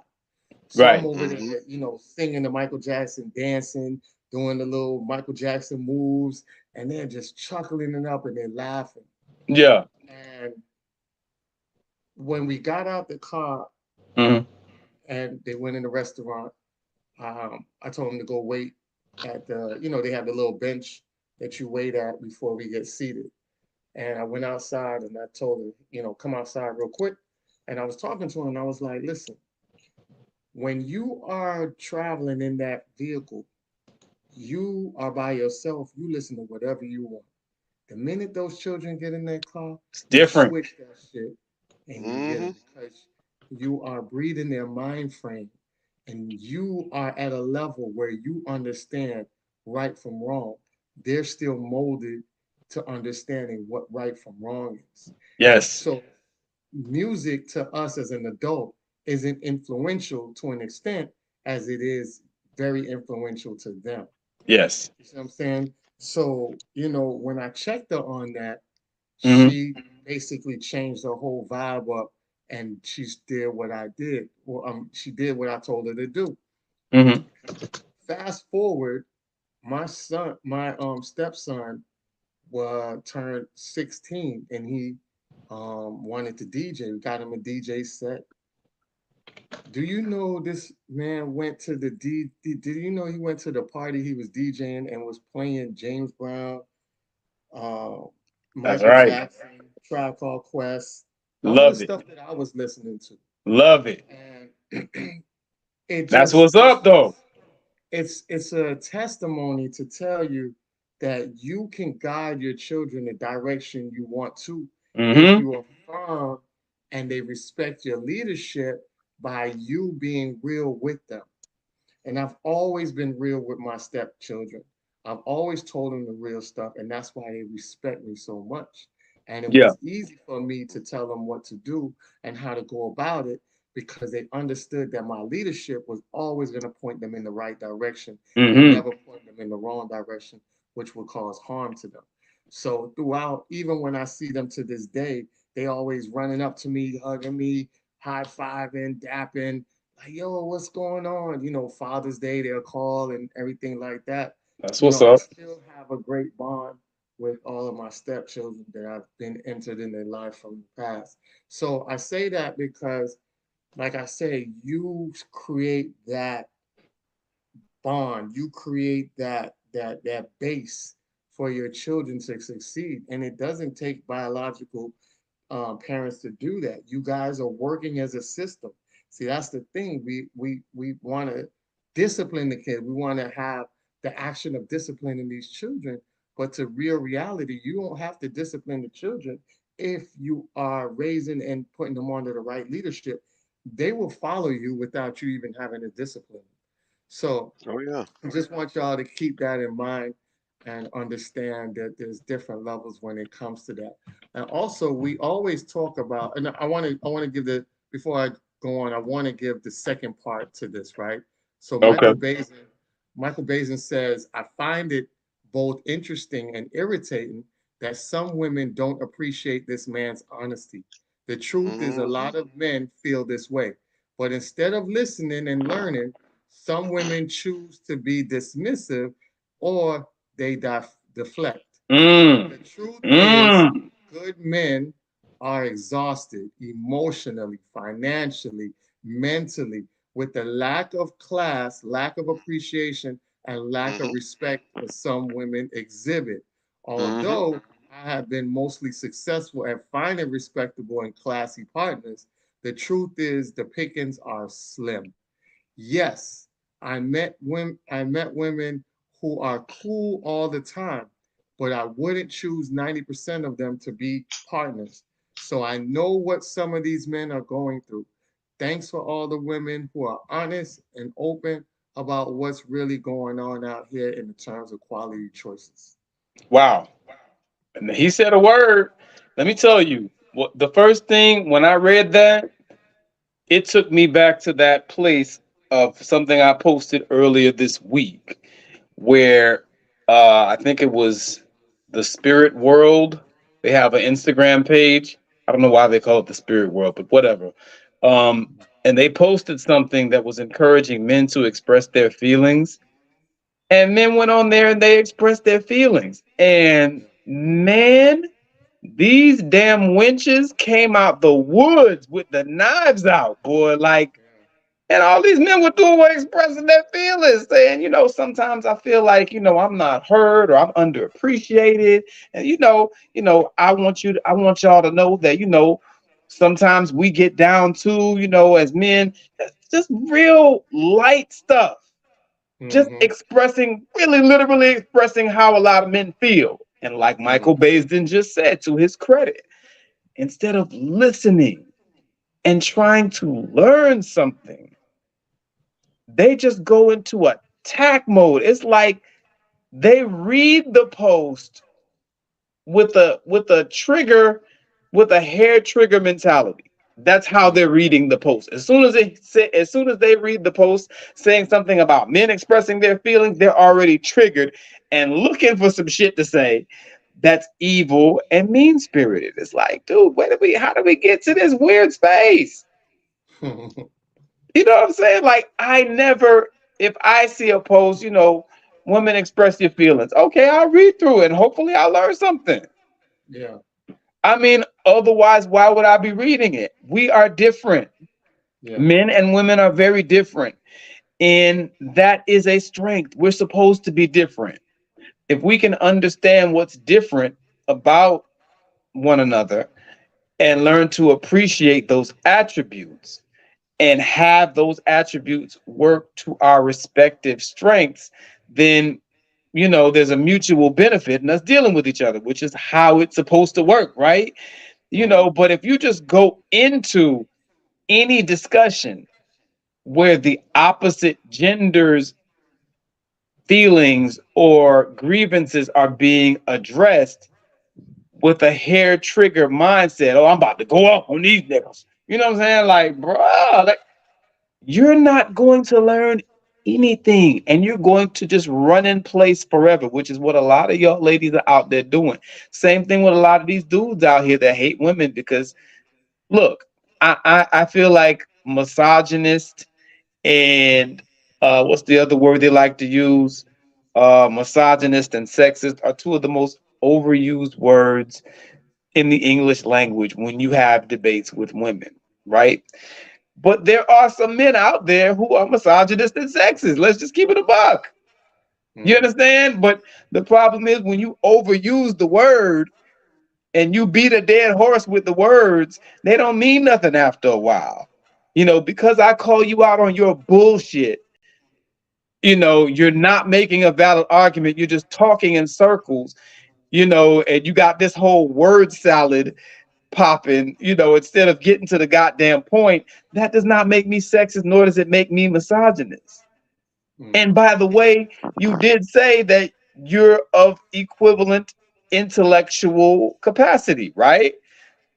I believe you. Okay, so let's have a debate. I'm gonna debate you like I would debate another dude. And if you slip up, I'm gonna light your ass up the same way. That should be fair game, right? But no, you wanna, when shit get too hot, I can't talk to you. You going off on me. Really? And I know I can be a little harsh sometimes. Okay, fine. But sometimes it's not, I go out of my way to not be harsh because I know that I'm dealing with somebody that's, a little soft or whatever the case may be. I go out of my way to not be harsh. They still say I'm harsh. You just want a damn cop out so that you don't have to think and really meet me on that intellectual level and spar with a player. That's what it is a lot of the time, and all of us got to stop that because I see brothers say some ridiculous things. You remember that Cali West character, I had to go in on or whatever, just talking smack about sisters for absolutely no reason. That's what Michael Bays did. I agree with him. I'm irritated as well. Because when a brother, they always talk about how we don't talk. We don't talk. We don't talk. We don't talk. We keep things bottled up. We don't open up. We don't express ourselves. It's like talking to a wall. Da da da da da. Okay, fine. You know what? You're right. We're gonna talk. Now, when we do talk, every time we say something, it's an alleged attack. Yeah. And I didn't attack you. You asked me how I felt. I expressed it to you. And we should be able to have that dialogue because that is the adult dialogue that we need to have in order to fix problems. I've said this a million times. I'm going to say it a million more. You can have any number of good intentions, any number of good ideas. You can have all the events and seminars, Derek Jackson does them all the time, whatever the case may be. You can have all that shit. If you're not actually addressing the problem that men and women have, which is getting people to fundamentally be able to make some concessions and change things about themselves when they approach the dating and relationship conversation. If you ain't talking about that and you don't have good faith people coming to the table speaking on that and encouraging that, you ain't doing shit. You're wasting your time and everybody else's. Yeah. I'm just saying, Michael Baisden was spot on with that one. Shout out to that brother for that post. Definitely. Absolutely. Yeah. Go ahead, Bobby. Oh, I'm sorry, Ant. No, I was gonna show you guys a little video, and then Bobby, you can definitely comment after that. It's in pertaining to what we're Stop arguing with these women. If you can't tell her anything, leave her alone. Let's give more attention to women who are open-minded and actually want to understand and grow. This is one of the reasons we die so early, forcing shit. Stop it. All right. Yes. Yes. In my know- DMX voice. Yes. Short and sweet. Woo! You know, it's actually funny to hear dudes say that Mm. because one of my people I follow on Facebook, one of the two, I can't remember exactly who it was, one of two people, but he actually said he actually had called in and spoken to on one of Kevin Samuel's broadcasts before, and he actually told him, and he was talking about it in the comment. I forgot what it was in reference to, but something similar along the same vein. And he said one of the reasons he believes that Kevin Samuels died so early, and of course, he didn't necessarily have the best diet. I mean, every time you saw him, dude was wolfing down cans of Red Bull, whatever. He said he believes that one of the reasons why Kevin Samuels died so early is because he spent a significant portion of his later years arguing with women, going back and forth with them. Now, granted, he was doing it for the purpose of trying to help and trying to bring clarity and understanding to the current state of the union between men and women. But a lot of this back and forth arguing with these women, trying to get them to understand reason and logic, for those of the men who are doing it with noble purposes and intentions, you have to understand that that's not ideal. Leave it alone. These people, especially if they came up, if they grew up on bad information, misinformation, Mm-hmm. crackhead logic, you aren't going to penetrate that, because at that point you have to understand that you're looking at it as a one-to-one argument. Well, there's this erroneous idea. I'm going to correct it. It's going to make sense. It's going to be logical. She'll see it. She'll see the light, and then she'll change her mind about it. But when you have people that have these deeply ingrained ideas, these things that take root and become larger than life inside of them, it no longer becomes a case of debunking an argument or debunking information. You're literally going to war with a person's belief system. Real They talk. really think and believe and feel this, right? Mhm. It's like having a parent who might be a drug addict or something or whatever, and no matter how bad or how horrible they may have treated them, you still love them. That's still your parent. That's still your source. Right. And so there's this conflict inside you. So when you have someone that's way out in the weeds like that, it's not enough to simply just show them and prove them that this is incorrect. In Right. fact, I forgot the concept. There's actually a concept out there that basically says that when engaging with people and correcting their false assertions, a lot of the times what will happen is, instead of just having a change of mind, because most people aren't growth minded, they don't have a growth mindset, most people aren't open to being corrected, they'll just double down harder. So that's why sometimes if you hear someone talking stupid and you expose, hey man, this is full of crap, this is nonsense, this is silly, Mhm. even when it's plain obvious to everybody else, instead of being humble and saying, you know what, you're right, I changed the way I think about it, or even acknowledging, saying, you know what, you're right, you're onto something, but I still don't want to relinquish this. If anything, they dig in their heels and they're going to fight twice as hard now, Yeah. Yes. because it's rooted in them. It's not that simple. So you going back and forth with women that don't get it. You gotta let Solid them point. go. You gotta leave them to the four winds Solid and point. focus on the sisters who get it. And I've said that as well too. We also do we do admonish and we do correct men and women here, but for the most part, we're definitely on the wavelength of really pouring their energy and attention into the ones who get it. Right. because Listen, those are the people that you can get something done. You can get something done and accomplished with those people because you can get constructive things popping. Someone that's yes. hell bent on being obstinate, all you're gonna do is spin wheels, man. Yeah. You're gonna be jogging with all your might on that hamster wheel. It don't matter how fast you go. It don't matter if you're doing Usain Bolt speeds, Shakari speeds. It don't matter. Mm-hmm. You ain't gonna go no damn where. You can be in the same spot as a person that's sleeping on their hamster wheel. Real talk. Yeah. Listen, bro, you said a word right there. Jason Black was saying something similar to that a couple shows back when he was talking about the difference between Derek Jackson and Steve Harvey. And I found that to be very profound, and I totally agree with him. He's like, the difference is Steve Harvey really believes this bullshit. Derek Jackson is simping because he's a con man. You know what I'm saying? And he's a duplicitous jackass who will just tell women anything. He finds the most weak-minded women and tells them anything, and they buy it, and he makes money off of it. But Steve Harvey really believes this shit. That bullshit he sat down and said to Shannon Sharp about how women don't have to bring anything to the table, and she can make another one of you. You know what I'm saying? Like, he really believes that. He believes that women are superior to him Yeah. and men more broadly. You know what I'm saying? So when you're talking to a person like that, like you said, Bobby, it doesn't really make sense to try to make a legitimate argument, even if you destroy their argument. This is not a matter of just an argument. This is not about facts for them. This is, I walk by faith, not by sight type of shit. This is their faith. This is just something that they believe in blindly, is what I'm really saying.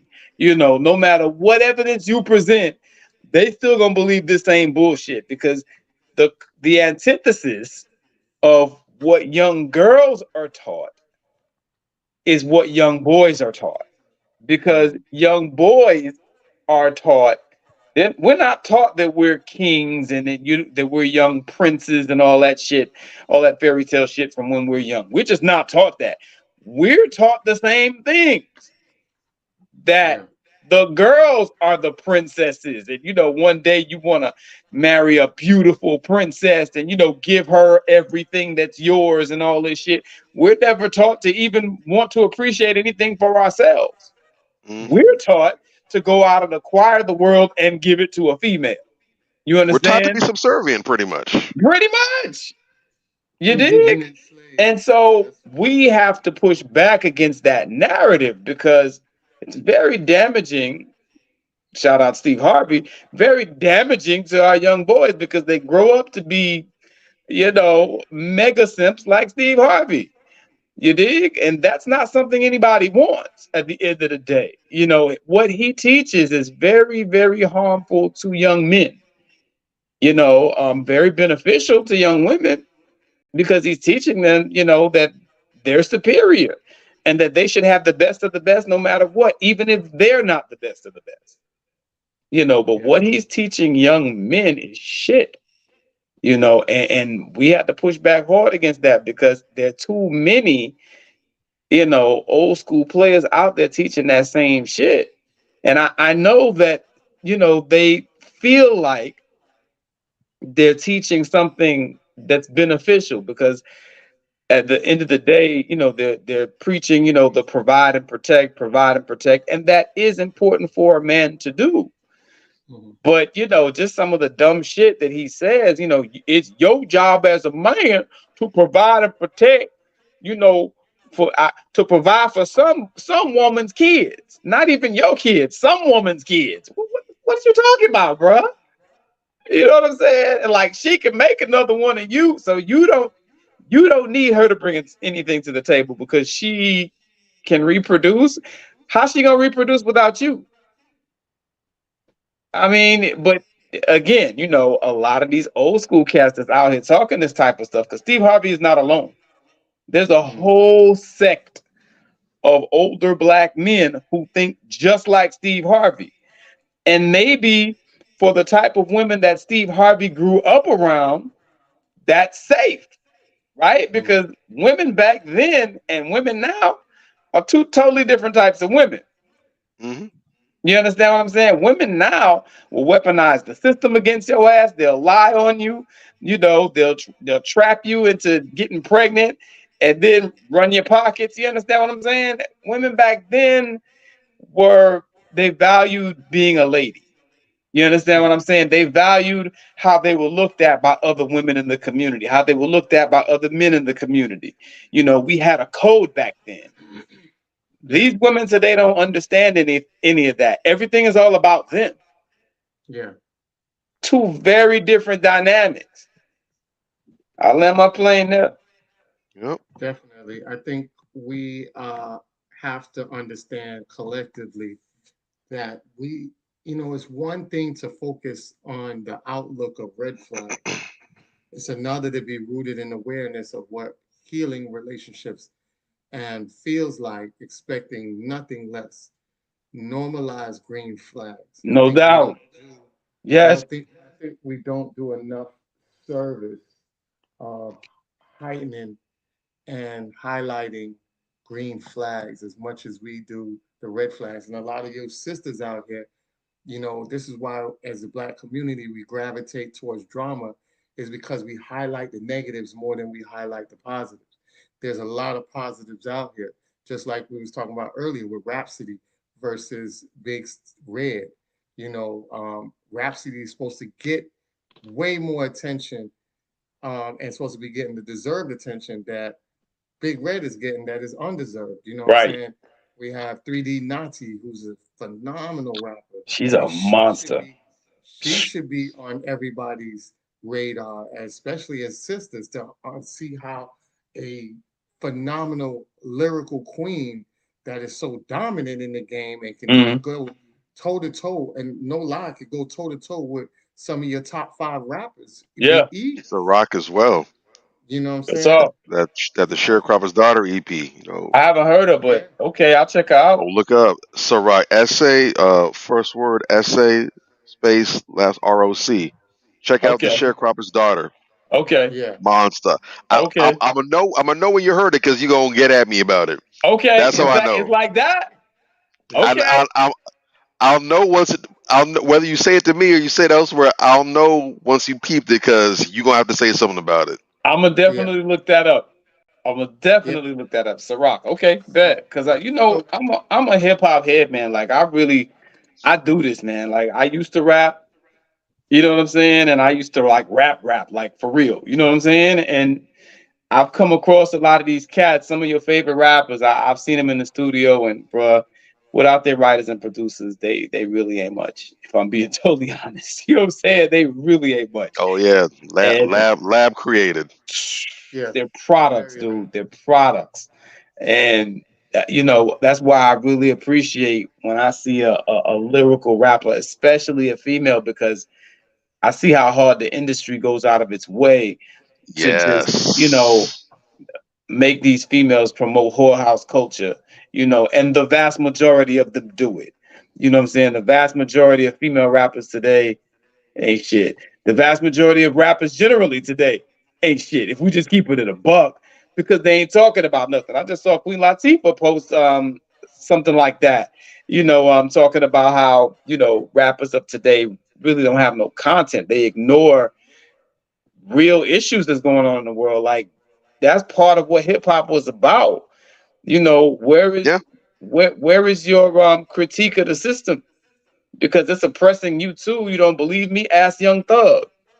That Mhm. same nigga who was out here talking all that bullshit about, when they asked him about the Mike Brown situation, that ain't up to me. That's what politicians and all that shit. He could barely construct a sentence, but that was the gist of what he said. You know, and now look at what they're doing to you. I thought it didn't have nothing to do with you. Mhm. But see, this is what happens. Well, When you write some shit off, when you write off injustice, especially as a black person, you write off injustice against your people, dumb nigga, is gonna come back to find you. And that's the long and short of what happened to him. Now, a lot of people have some very harsh words for Thug, because of his past positions. I still hope the brother comes home. I still hope they get him right, whatever the case may be, because this Sambo that they got in office up there, Fonnie Willis, you know, they carefully handpicked the Sambo to put in office up there just to do this, really, because you still got that cop that shot that brother at the Wendy's up there who ain't facing no charges. In fact, I think soon as she got put in, she let his ass go. But now you want to bring charges against Young Thug and all these other people over some rap lyrics. That's never been done. You know what I'm saying? Like, where they're indicting somebody, you know, for murder or whatever the case may be, and trafficking and all these other things over song lyrics. So we're going to pick these black people out of, you know, all these white folks that's out here doing crime, whatever the case may be, and we're going to say that their song lyrics are evidence. That's the biggest crock of shit, dude. You understand? And it's unjust. It's unjust, you know, but this is why they put her there. You understand what I'm saying? And we have to be careful about the type of things that we dismiss, because we may end up in that same situation. I pray for the brother, hope he comes home, but you know, that's the chickens coming home to roost if I ever seen it. You don't do shit like that. Exactly. I wanted to go back to that point you made about Queen Latifah. Yeah. And Queen Latifah was one of my favorite rappers growing up. Me too. And, she was so powerful. And for her during that time to do something that was never seen before, by rocking the Nefertiti cap, you know what I'm saying? It's a big deal. Wear of the African garments that she had on. She gave us in the early 90s, late 80s, early 90s, the presence of what a Egyptian princess looked like. Right. You know, and it was an aura about Queen Latifah that just made her stand out from all the other rappers. Agreed. Men even included. It was just something about her, and we gravitated to her knowledge. You know, UNITY, you know, who you calling a bitch? Like, that was like, yo, nigga, respect me on some shit. And we went and we respected that. And the reason why I'm bringing that up is because I know this isn't a person that we would embrace or we endorse here on Manifestations 2020. Yeah. But I think, you know, a broken clock is always right twice a day. True. And this broken clock, as much as he agitates people, he does say some real great stuff. And I want you guys to see this part of this clip. It's not long, it's a short clip, and we'll definitely discuss it afterwards. All right, so let me go ahead and share this screen with you guys. All right, here. Okay, allow. All right, here we go. All right, y'all ready? All right, let's go. Yeah. We can't hear. Oh, you can't hear? Can't hear, bro. Bring it back. Bring it back. Just the volume. Hold on. I think it's something about. Hold on. Okay, hold on. It's got to be something about the volume. There's a share volume. I forgot. Hold on.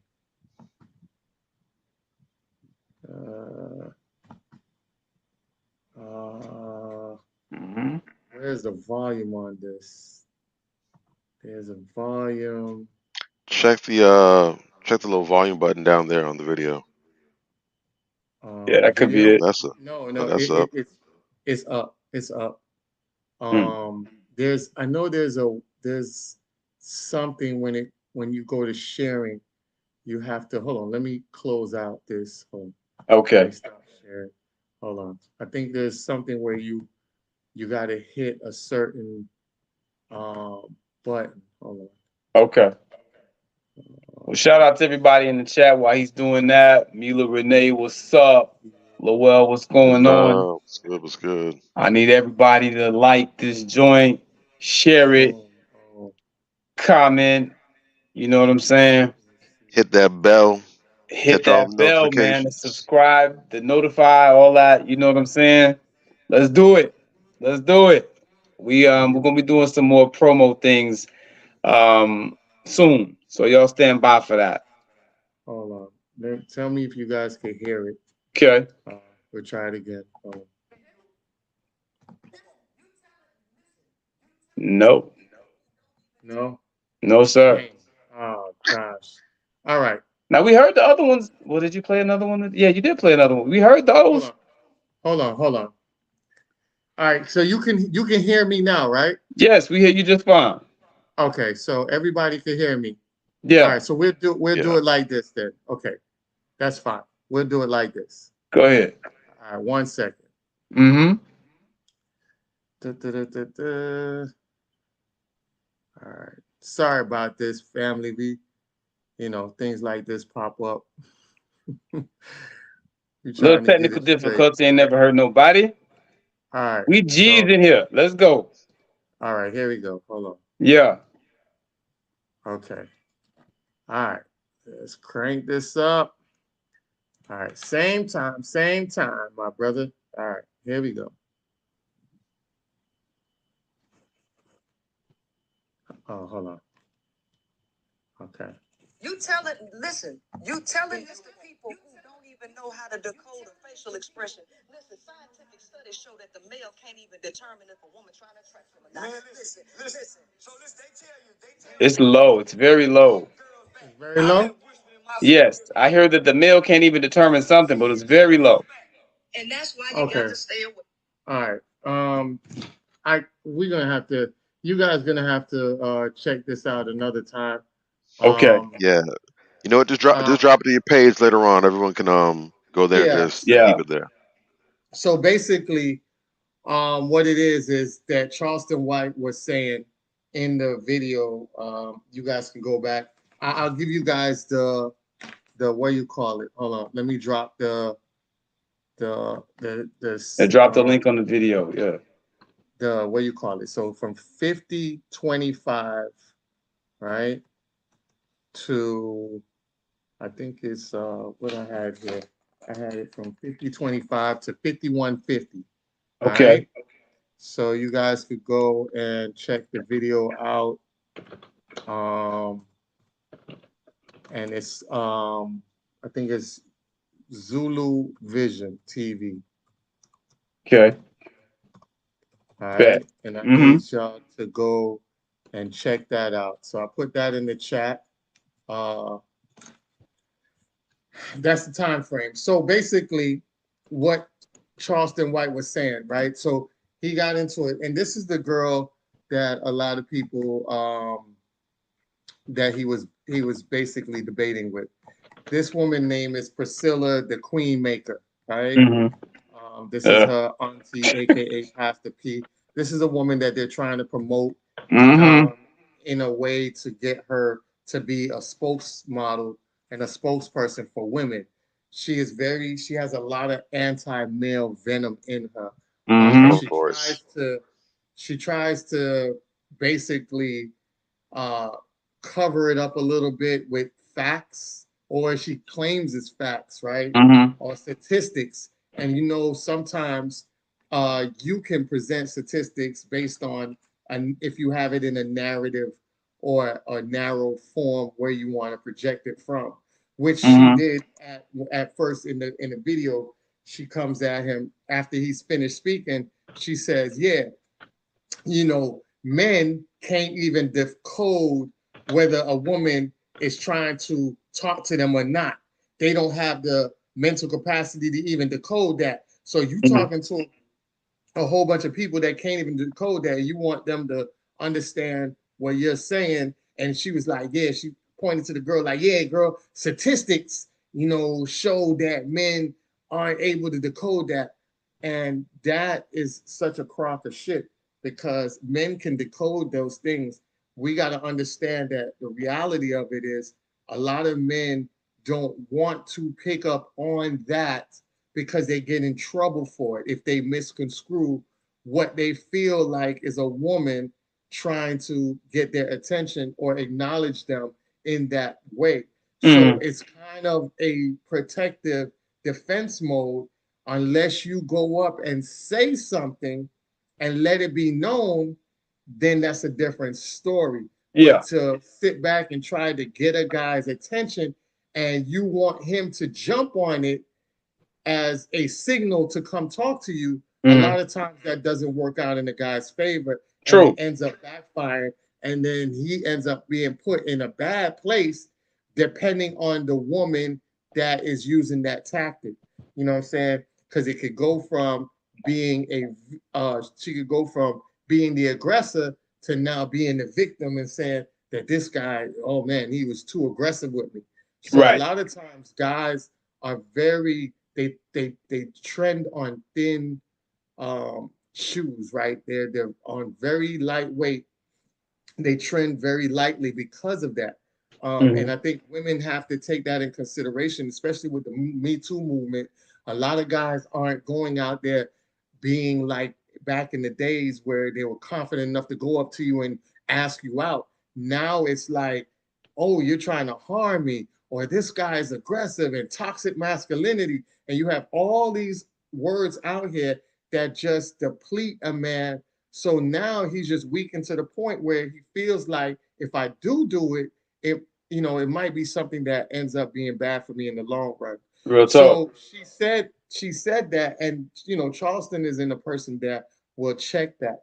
So he let that ride. But what he did check her on, and you guys will see, is that he was telling her, like, look, the woman who had the son, you remember when the guy and the girl was arguing inside the restaurant and she was going back and forth with the guy, and Charleston said that woman right there is a bitch. And he Mm. called her a bitch because he says no real woman would argue with a man to go back and forth. He said, when I was growing up, the essence of women, this is why I tell people there's a difference between feminism, feminist, and divine femininity. Like the women that you're talking about, like the Claire Huxtables and the Debbie Allens, Mhm. these were the women that had divine femininity, meaning that when these women come in the room, all the dudes are at their game, like they like looking like we don't want to do anything to make Right. these women feel uncomfortable. You True. know what I'm saying? True. They actually, when they step in the room, it automatically tightens up all the men in the room. True. That was the essence of a real woman. A real Mhm. woman wouldn't even back and forth argue with you. Like he said, he stated something that was very, very profound, where he was like, look, if that was his mother or a real woman, like the essence of a real powerful woman that don't say nothing and her presence is felt, she wouldn't even argue with the guy.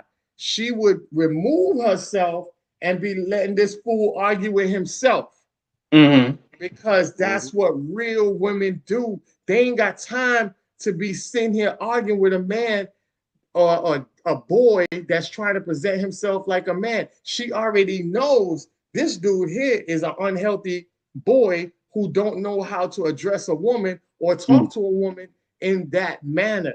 So let Mhm. me remove myself. Shit, I might not even want to eat here. I'm Mhm. gonna remove myself out of this situation and go somewhere else. Mhm. You feel me? And he made Yep. that point, and it was so dope because it is true. Like there's certain women that walk in and you be like, man, man, yes, ma'am. How you doing? Everything okay? Okay, cool. Mhm. Mhm. You ain't trying to True. holler at her. You ain't True. trying to do nothing like that. You just want to look your best Just and pure feel like you respect. presenting the best man of your version in front of that woman. So if Right. she see you somewhere else and she be like, man, that was a young man that I saw. You presented yourself real good. You feel good now. She recognized you from before. You like, oh shoot, she did notice me. No Dog, I'm doubt. telling you, there's levels to women, That right? is. There is. There's levels to women. And when he broke that down and he said that to her, oh man, she got quiet. She got Mhm. quiet because any woman knows they've seen the essence of a real woman that walks into a room, whether she's young or old. When she walks in with a certain persona and a certain energy, the whole room tighten up. You got guys, when those women go in that room, you got guys that will run to the door to open up. Yes, ma'am. Yes, come in. Yes. Very true. I've seen it. I was part of that myself. I seen it myself. Yeah. So when he said that, I was like, this dude speaking some gospel. And like I tell you, we don't promote, Charleston White like that. But man, the broken clock is right twice a day. And when I tell you, boy, that was the clock that strike at the right moment in that period that I gave you, that you guys could look out for. Because that essence of a real woman, we're losing that. And we're losing that to propaganda. We're losing that to the image that they're pushing out and the people that they're pushing out.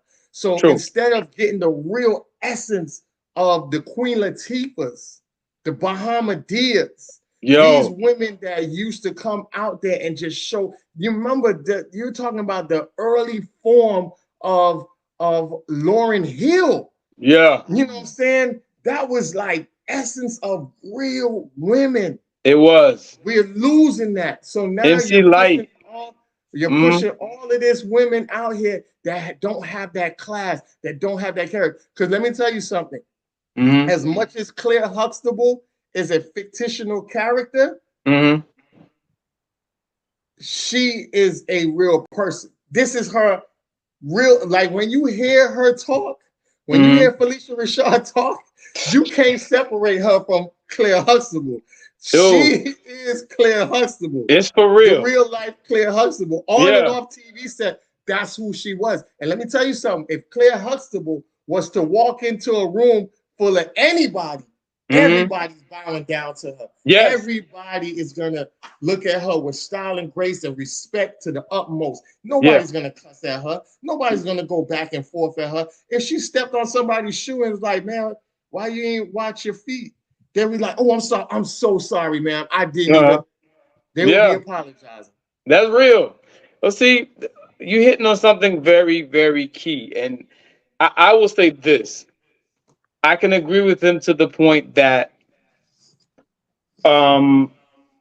maybe she's not the, best representation of what we've seen. I wouldn't call her a bitch, you know what I'm saying? But I would say this, because I don't know. I saw the video, but the video's grainy, whatever the case may be. I don't know that she was necessarily going back and forth with him. She seemed like she was just trying to calmly say something to him in the parts of the video that I saw. She seemed like she was just trying to say something to him, and he was taking it in a certain way. He was the only one really getting loud and belligerent. She seemed like she was just, trying to talk to him. You know what I'm saying? This guy was just flying off the hinges. But to the larger point, let's take her out of the picture. I get what he's saying.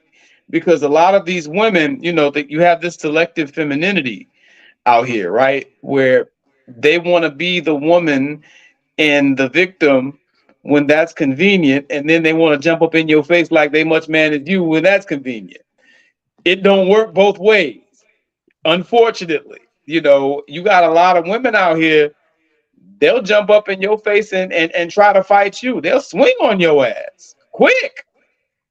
And hell, we had a story of a couple months back, not even last month. Some woman shot and killed some man in his apartment over something stupid.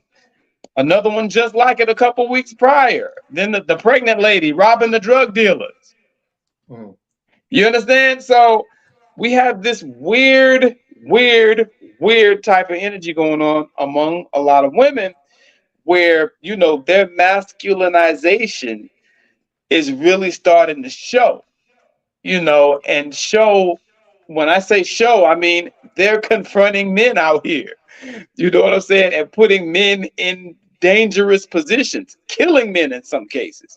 So that respect, that deference, that reverence, that pedestalization that we used to give a lot of women back in the days. Unfortunately, the way that the tides have turned is not affording us the same luxury to be able to do that in some cases, because if we let our guards down around some of these women, we are seeing that it can be harmful to us. We can be harmed. I mean, seriously, up to death. So I take his larger point. You know what I'm saying? But I like I said, I'm not gonna call a lady a bitch, but you have a lot of women out here that do have that mentality that he's talking about, you know, Mhm. where they're gonna be the baddest bitch and they're gonna jump bad on a dude, and you know, they're gonna get up in his face and they're gonna try to fight him because they hard as you are in their mind until they get knocked on their ass. You understand what I'm saying? And it's not fair, it's not cool. I don't advocate hitting women. You understand what I'm saying? But you know, just the other day, for instance, what's up, Mona Lisa? Just the other day, for instance, Monica jumped off stage, you know, because he saw a man swing on a woman in the crowd when she was performing. And there were people in the comments that were asking, well, what did the woman do to him? And I found that very interesting because 15, 20 years ago, nobody would have asked that question. You know, you swung on a woman, dude, you're wrong and you need to be punished for that and severely. And I Mhm. don't disagree with that sentiment to this day. You know, if you're not being harmed and you know you just swinging on a woman because of something she said, that's some sucker shit. You need to be punished and severely, right? But Yep. the fact that we even have to ask that question now because so many women are out here harming men, you know, and swinging on men and pulling knives on men and pulling guns on men and harming men to the point where men have to defend themselves against some of So these women I speaks saw that. volumes. I saw that, right? So Yeah. my question to you would be, I was looking at different videos, but I could not see, they didn't show the guy, right? Mhm. Right. But I asked because one of the girls posted it, and Yeah. I asked the woman, and I said my question on there was this a regular man or was this a gay man? Interesting. Very interesting. Very interesting. Sookie Sookie now. Very interesting because Because you yeah. remember, like if you look where it took place, it was Mm-hmm. close to the stage. Mm-hmm. Mm-hmm. The average man that's going to a concert, Yeah. especially a Monica concert, if Mm-hmm. they're that close, they're there with their girl. Right. Most men who go that close to the stage are not really, they don't classify themselves as men. They kind of look at themselves as women. So if it's a gay man Mm-hmm. and a woman, they're seeing each other as women. You see what I'm saying? So that's why I wanted to know, was it a gay man or was it a regular man? And Or what? that's what I wanted to know. It makes Or a was it a difference. Yes, it does. transsexual that identifies as a woman? Because if that's the case, then by liberal ideology, then it's two women fighting, right? I'm just Yeah, saying. Yeah, a gay so man looks It's at it's himself as a white 2023. woman. Yes. right, because no, I get you when you're saying the gay man and you know they're having, you know, a little bitch fight or whatever the case may be, but it's a whole other situation if it's a transsexual man or what do they call them? I forget what they call them, but it's some special kind of woman that's not a woman at birth, but you're a woman now because you identify as a woman. Then technically it's two women fighting each other, right? Well, see, this is why I don't get into that bullshit. You know what I'm I saying? just got so Because confused.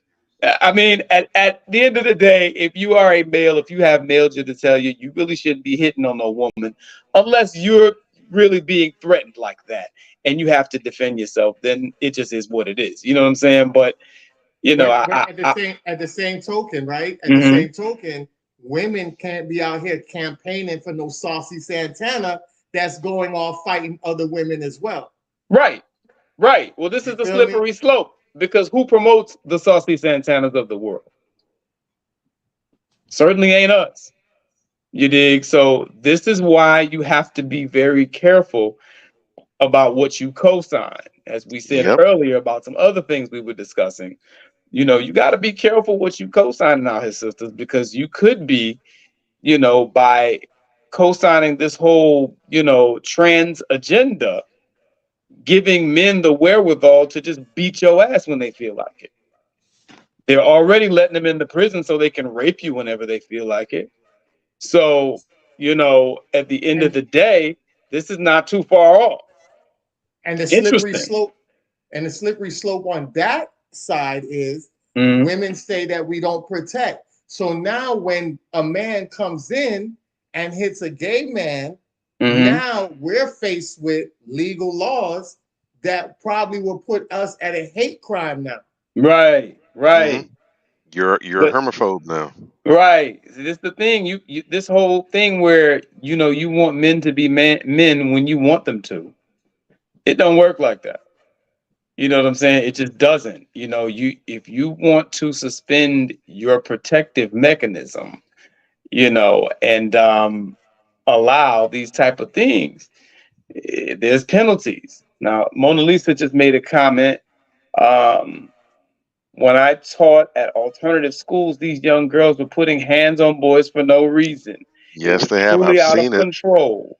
They are starting young and they are very angry. And this goes back to what I said earlier, right? Shout out hmm to Mona Lisa for that comment. This goes back to what I said earlier. You know, the comment where the post that I put up where the men were expressing their feelings and these women were coming in there just attacking them for absolutely no reason. These guys were just expressing their feelings. What is the likelihood that those women would physically attack a man for absolutely no reason? They're verbally and emotionally attacking men for no reason for the world to see. So again, going back to the whole Monica thing, I thought that was very telling. A dude swung on a chick, and people were not really attacking the dude, except Monica. Monica, she got out there and she kind of got at him. But people generally in the comments, they were like, "Well, what did she do to him?" Speaks volumes about how Hallelujah. you are being viewed now, ladies. You're being viewed in many instances as the aggressors, the hmm people who are doing the harm. You got Mona Lisa here. She teaches and she's putting it out there. They ain't making this shit up. You understand what I'm saying? It's women out here going at guys left and right like it's just all good. And you will be humbled, ladies. I'm telling you, these guys out here, they ain't taking them chances no more. See, there's too many examples now. There's too many firsthand witnessing of these events, but not just that. We talk about this when it comes to men deal with women in relationships as well. But this is true across the board. The internet and social media in particular has allowed people all over the world to compare notes. Yes, And yes. they're realizing that what I'm seeing on my block is not just exclusive to here. This is happening other places too. So this Yes. isn't just a little localized, isolated, unrelated event. This is a What's problem. happening in Detroit is happening in Cincinnati. It's happening in Houston. Mm-hmm. It's happening in Newport News. It's happening over in Raleigh, Durham. It's Mm-hmm. happening all over the place. Right. So when all these, and I don't know if you've noticed, but with all the fight videos that are going viral and popping up on feeds now, Yeah. more and more of them are women than men, Yes, they are. Oh, don't and even talk that's about and, like and spring that's break, not even. Oh, Memorial Day weekend. It's always a plethora of black women, unfortunately, fighting in the street. It's heartbreaking. the women are But outpacing the men too, and bruh. even and it's not. Before someone tries to say, well, that's some kind of agenda thing. No, because the crime data is reflecting it too. Now, Mm-hmm. for the most part, men still lead the way in terms of violent crimes like battery and assault.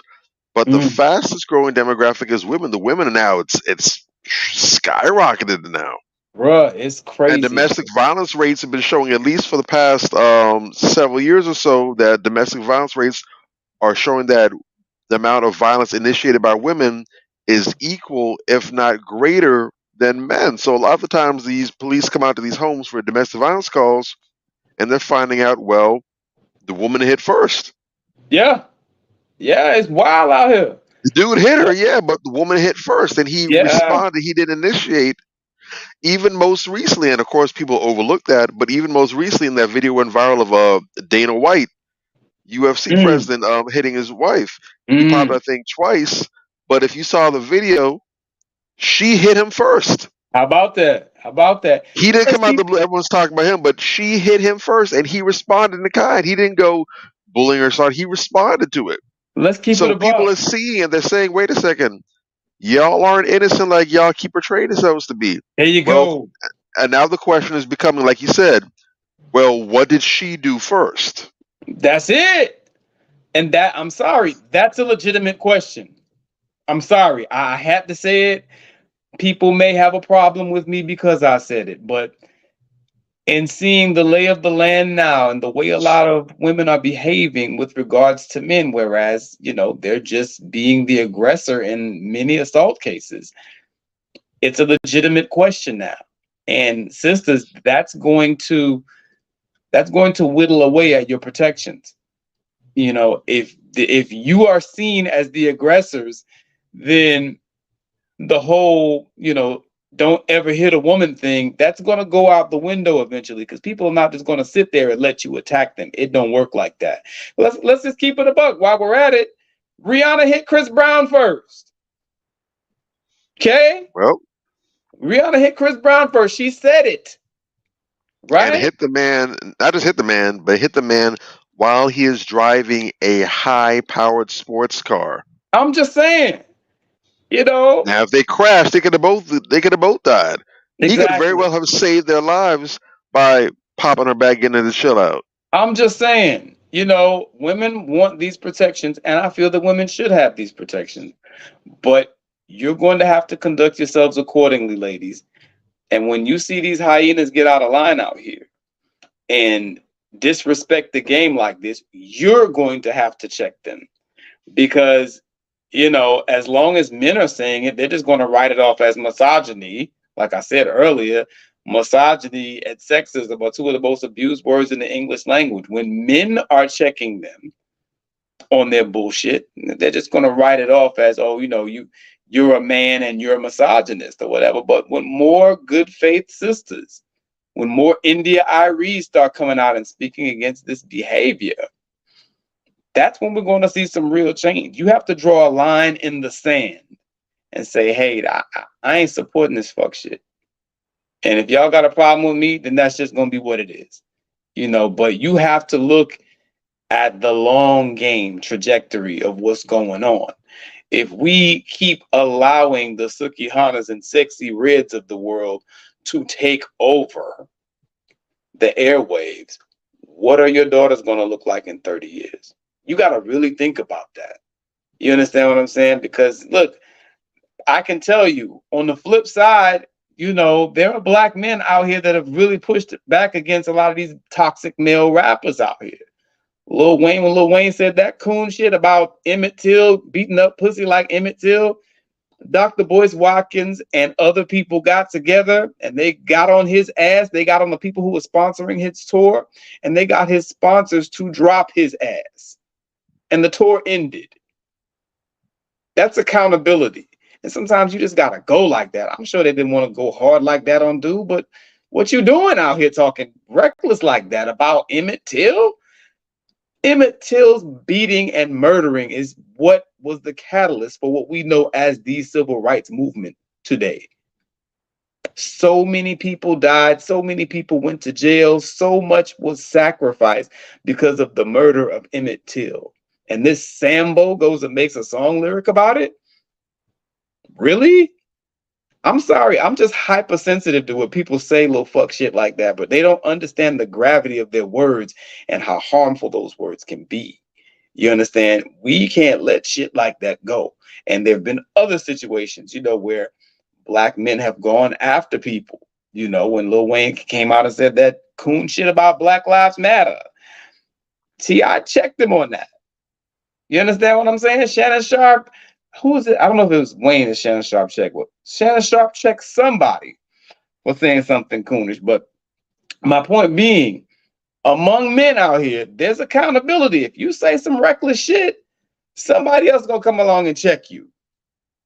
And it needs to be that way for the sisters also, because you got these women out here just running amok and making a mockery of Black women. What was that plantation shit at the Meg Thee Stallion concert?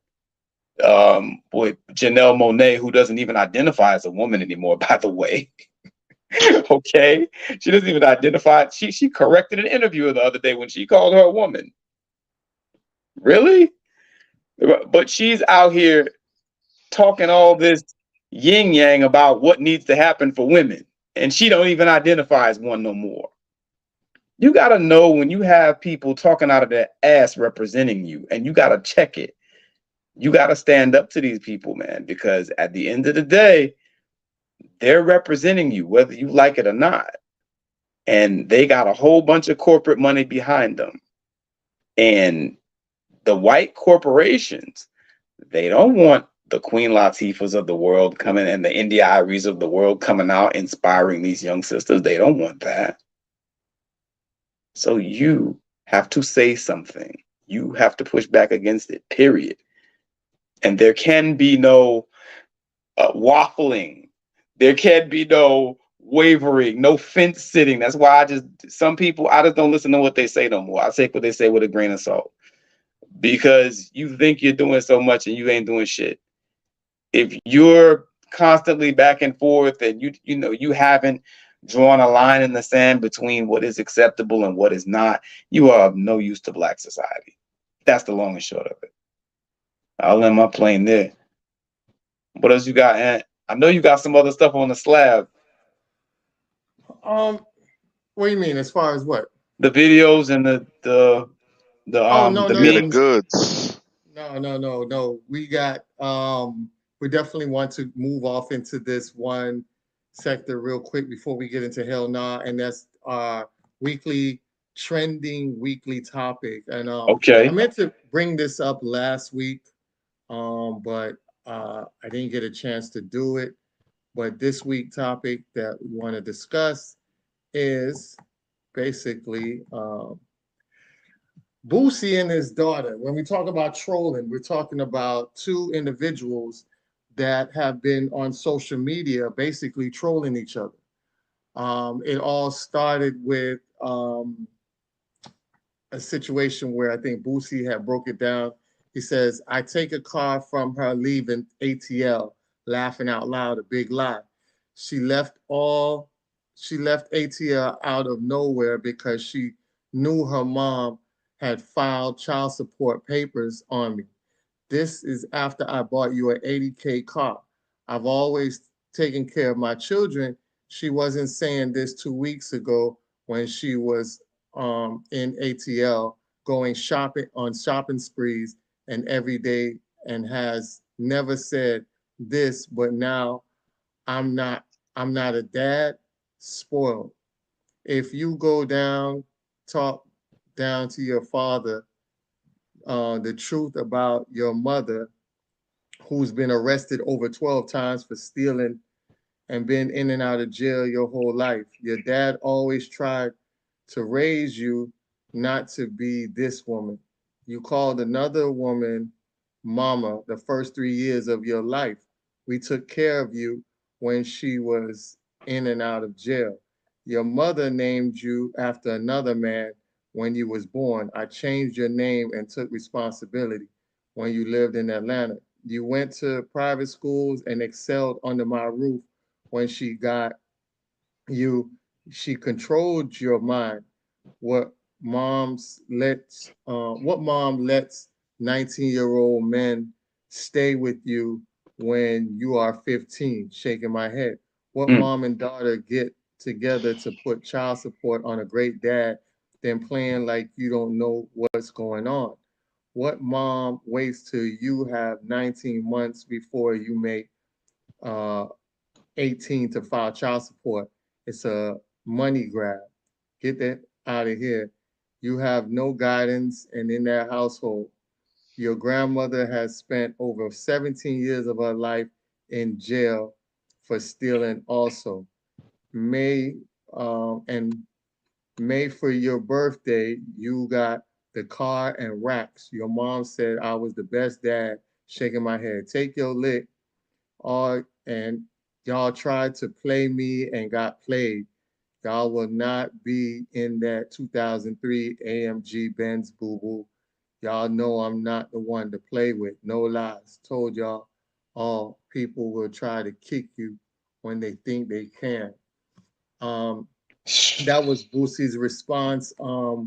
And his daughter, this is the car he bought his daughter. He bought his daughter a pink AMG. And she was like, nigga wanted me to ride around in a bubble gum pink car and got mad because I changed it. Bitch ain't walking, da da da. I can't really read all of that. But she changed it from pink Bishop, to it ain't my black. fault. You, I can't even read that. I ain't even gonna I don't try know to if I Oh, read want to. wow.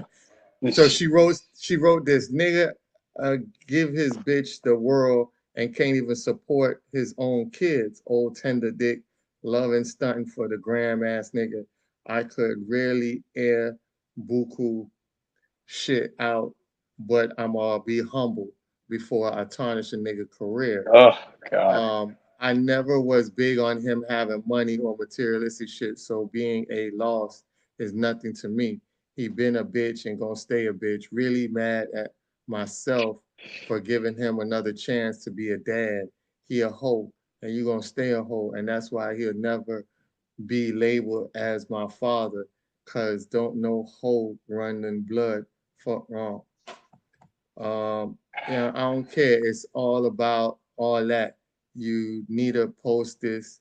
People want to see you down. Woo, woo, woo. None of that phased me because, okay, yes, I'm mad because that was my car, but it's the fact this nigga supposed to be a father, but nigga never had a father to be one. So I understand, but still don't front on social media or to people like you the father of the year, because you not. Is niggas with no money and a better father than you. Don't know who run in my blood. My mama blood run all through me, and like she damn near made me herself. Torrance just a sperm donor. That ain't my father. Don't act like one never did. Only act like one when he knew props was going to be given or just for social media. Oh, social media loving ass. I hate niggas. All right, so that was Wow. Wow. basically the thread that they were trolling each other on social media. Woo. So There's so much my thought, toxicity. My eyes hurt from reading that bullshit. Like, God yeah, damn. Oof. I got like What heartburn definitely. off. what So kind of there's bullshit two is that? so there's two sides to this, right? So my take on it, I'm gonna break down both sides to it. Okay. So when it comes to Boosie, I feel like Boosie did play the role of a good father when it comes to providing and making sure that his daughter was there when the mother was in and out of prison. That's not something that was found to be untrue from what I heard and researched. So, he was telling the truth on that part of it. Um, a lot of times, a lot of these children, they kind of feel themselves. You know what I'm saying? And they'll get bold, and especially in this time in this era, they get more support now because now things are on social media. So now I can gain followers that can support Hmm. my ideology and BS from China all the way to California, from Greenland all the way down to Antarctica. So I can get on there and I can get a echo chamber of what I want, as far as results of people campaigning and supporting what I got to say. So a lot of these children will get on social media to amp stuff up to also gain support. Yeah. in that realm. I think that's what she did. She was mad because he pulled the plug away from her car and took it away from her. Anybody's going to be mad about that. Um, I feel like when we talk about single fathers, they're statistically single fathers are known to be um, better producers of children than single mothers. That's facts on that. That's Hmm. statistical facts that show that because single fathers still produce a two household system versus a single mother, which only produces a one household system. So when he says that I put you in private schools and I did all of that and you succeed under my roof, I think that is true as well. You know, so I will give him props on that. Now, the bad side about it is that even though you were a father that was doing what he's supposed to do, you still did not, as a man, choose a good quality woman to have a child with. So you cannot knock a woman that's in that realm when you, as a low energy man yourself, that's what you chose and that's what you impregnate. So Hmm. you Hmm. pretty much are getting basically the investment you put in to a woman that was low grade from the get-go. So when you having these problems later on in life, sometimes you got to look in the mirror and say, you know what, I kind of made a mistake. Now I love my child. That's always going to be known that you love your child because your child was a beautiful product of what you made. Yeah. But you got to understand who you created it with. You just wish that person would have been a different person in the long run. Because here is the problem. When you do that, and you create with low energy like that, you know, those problems are going to be reoccurring because now when you select a woman that's that low of an energy who's been in and out of jail and you know her mama was in and out of jail, so there's a pattern of low gradeness within that family structure Yeah. that is more likely going to pass to your child because now you're seeing the way she's behaving and the way she's campaigning for her mother means that she's going down the same path and going to be the third generation of women that is going to be in that same failing mentality era, Right. right? So you got to take accountability for what you have created and what you've done. And instead of you trying to fight against what's going on, you need to make sure that your sons that you have is not making the piss poor choices that you made. Now, True. on the other side of it, you know, I don't know too much about the mother, but I will say this. You got to be very careful about toxic women because a lot of these toxic women, when they are put in a position, they can make your life a living hell. And if for you to say that she waited to the age of, right before 18 to put you on child support, I'm not knocking her making that move. That's a smart move for a money grab on a woman that ain't got no, she's not in a mindset to build her own financial institution or her own financial backing. So that's a way for her to get some extra cash out of the situation because she probably knows as a man, you get high, you get drunk, you're all over the place. You're probably not even organized. So therefore, you don't have the receipts that show I did this throughout the years. Hmm. You can probably go by hearsay, but when it comes to the court, they want to see receipts.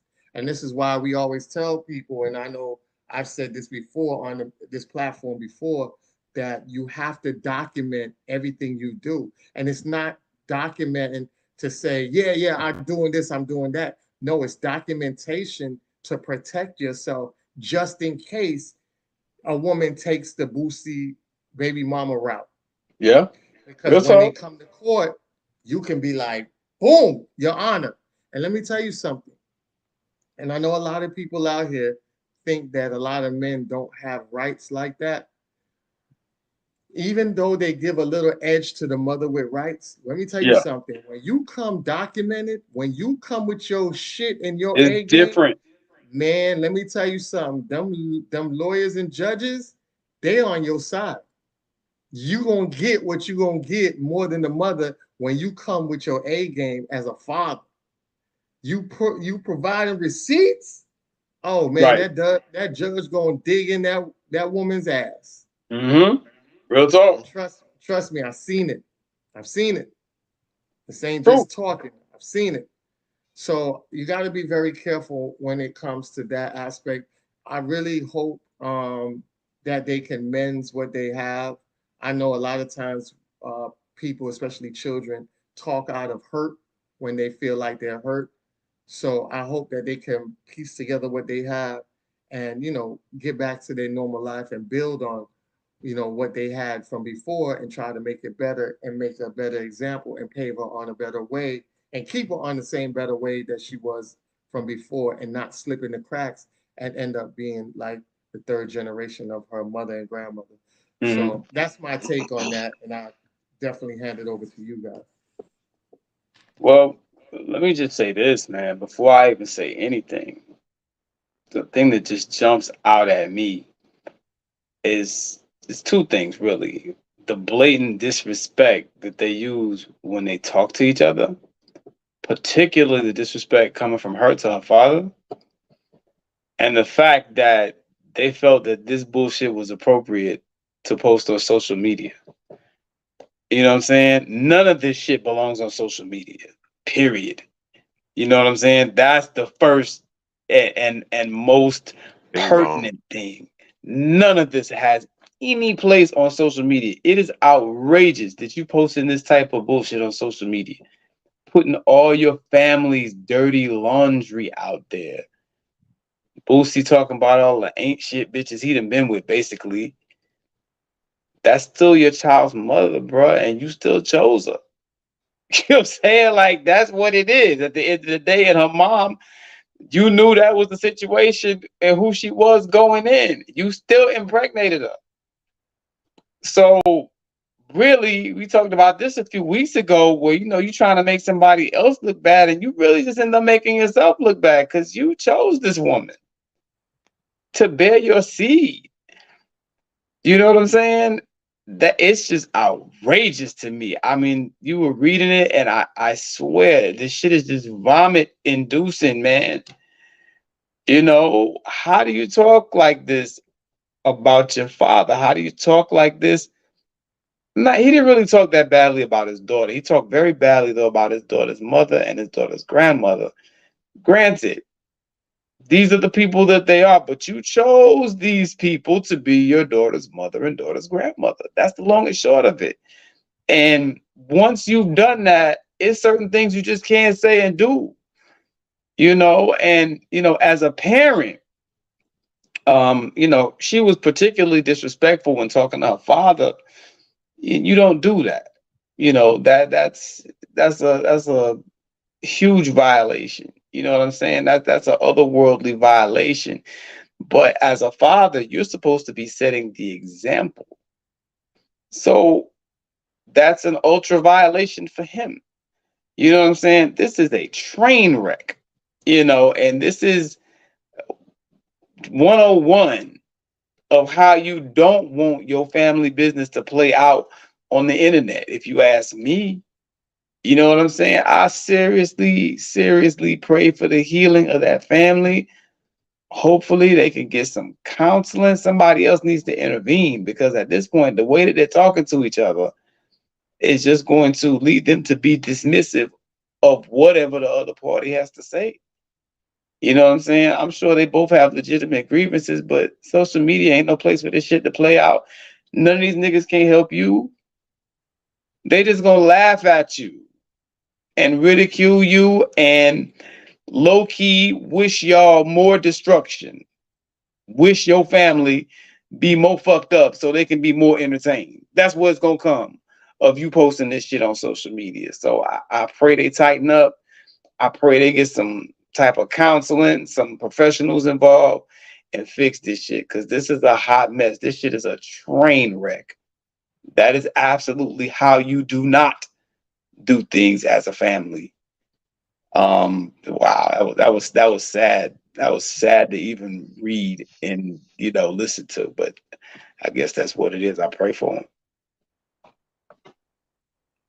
Bobby, it's you. All on Um, you, Bobby. I don't want that to fall on my lap.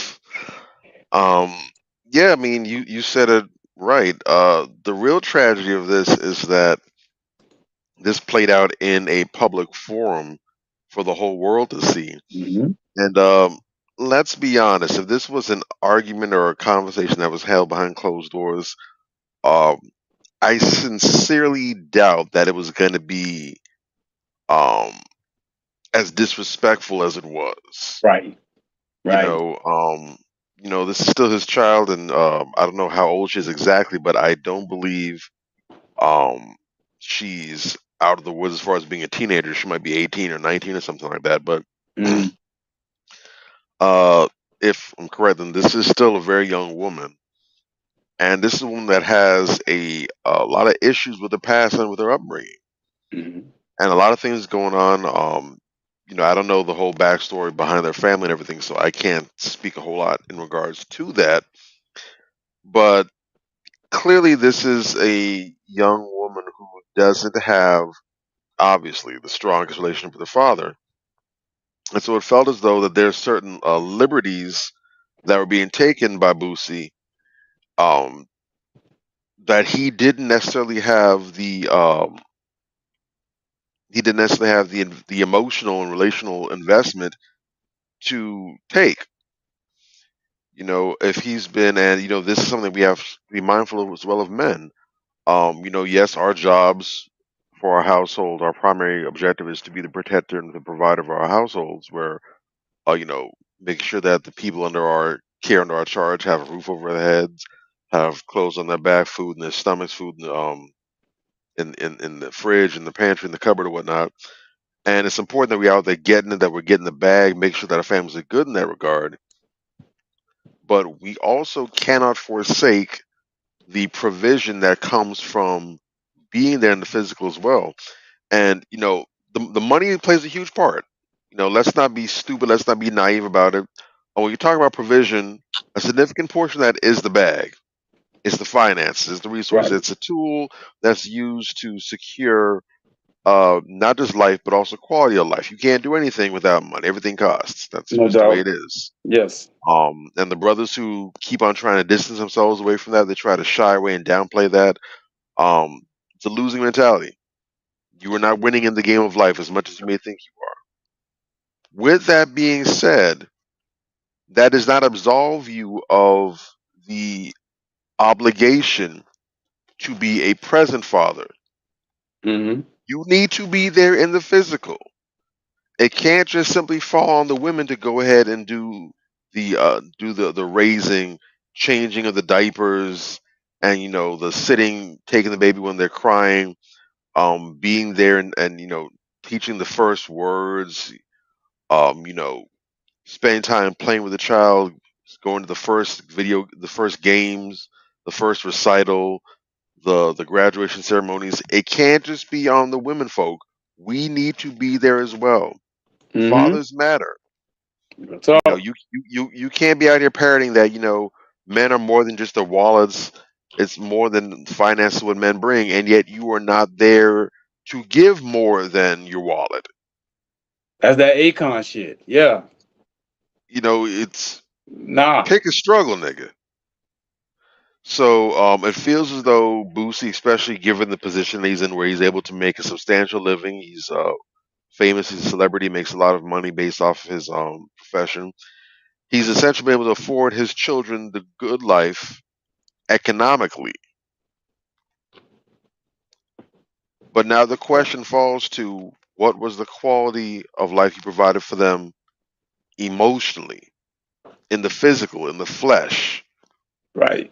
And this is the first time we've heard about some suspect or some interesting things as far as the relationship. I mean, I do we need to go True. into the whole idea of him going out and getting a script or getting a prostitute for his son's 16th birthday? I mean, do we need to go there? So this is clearly a brother, and I also, she did it as a dig at him. She did highlight the fact that this is a man who himself did not have a father growing up.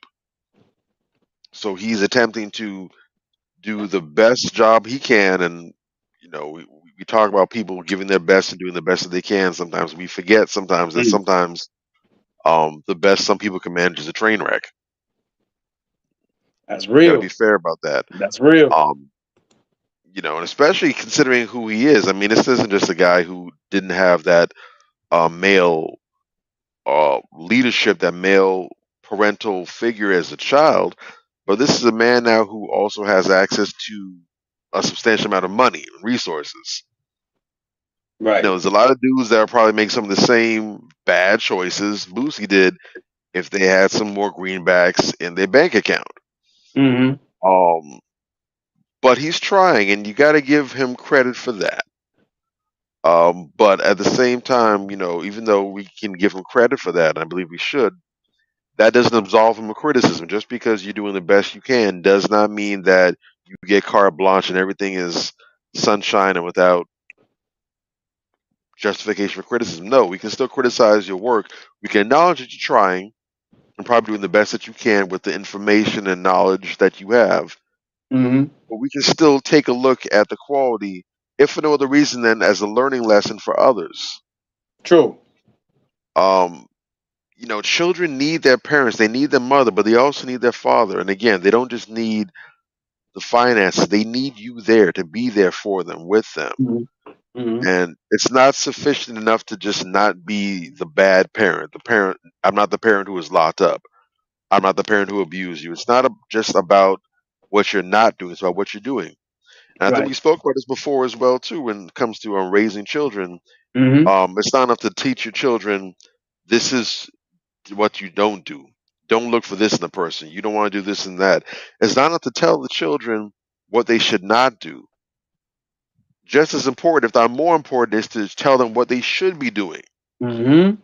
Give them the example. I've seen people say stupid things, and every time I want to throw a solid object at them, the heaviest one I can pick up reasonably. When it comes to raising their children, oh, I'm not gonna raise my children to do such. I'm not gonna teach my children to do such and such. I want them to be their own person. I want them to make their own decisions. You dumbass. No. They're children. No.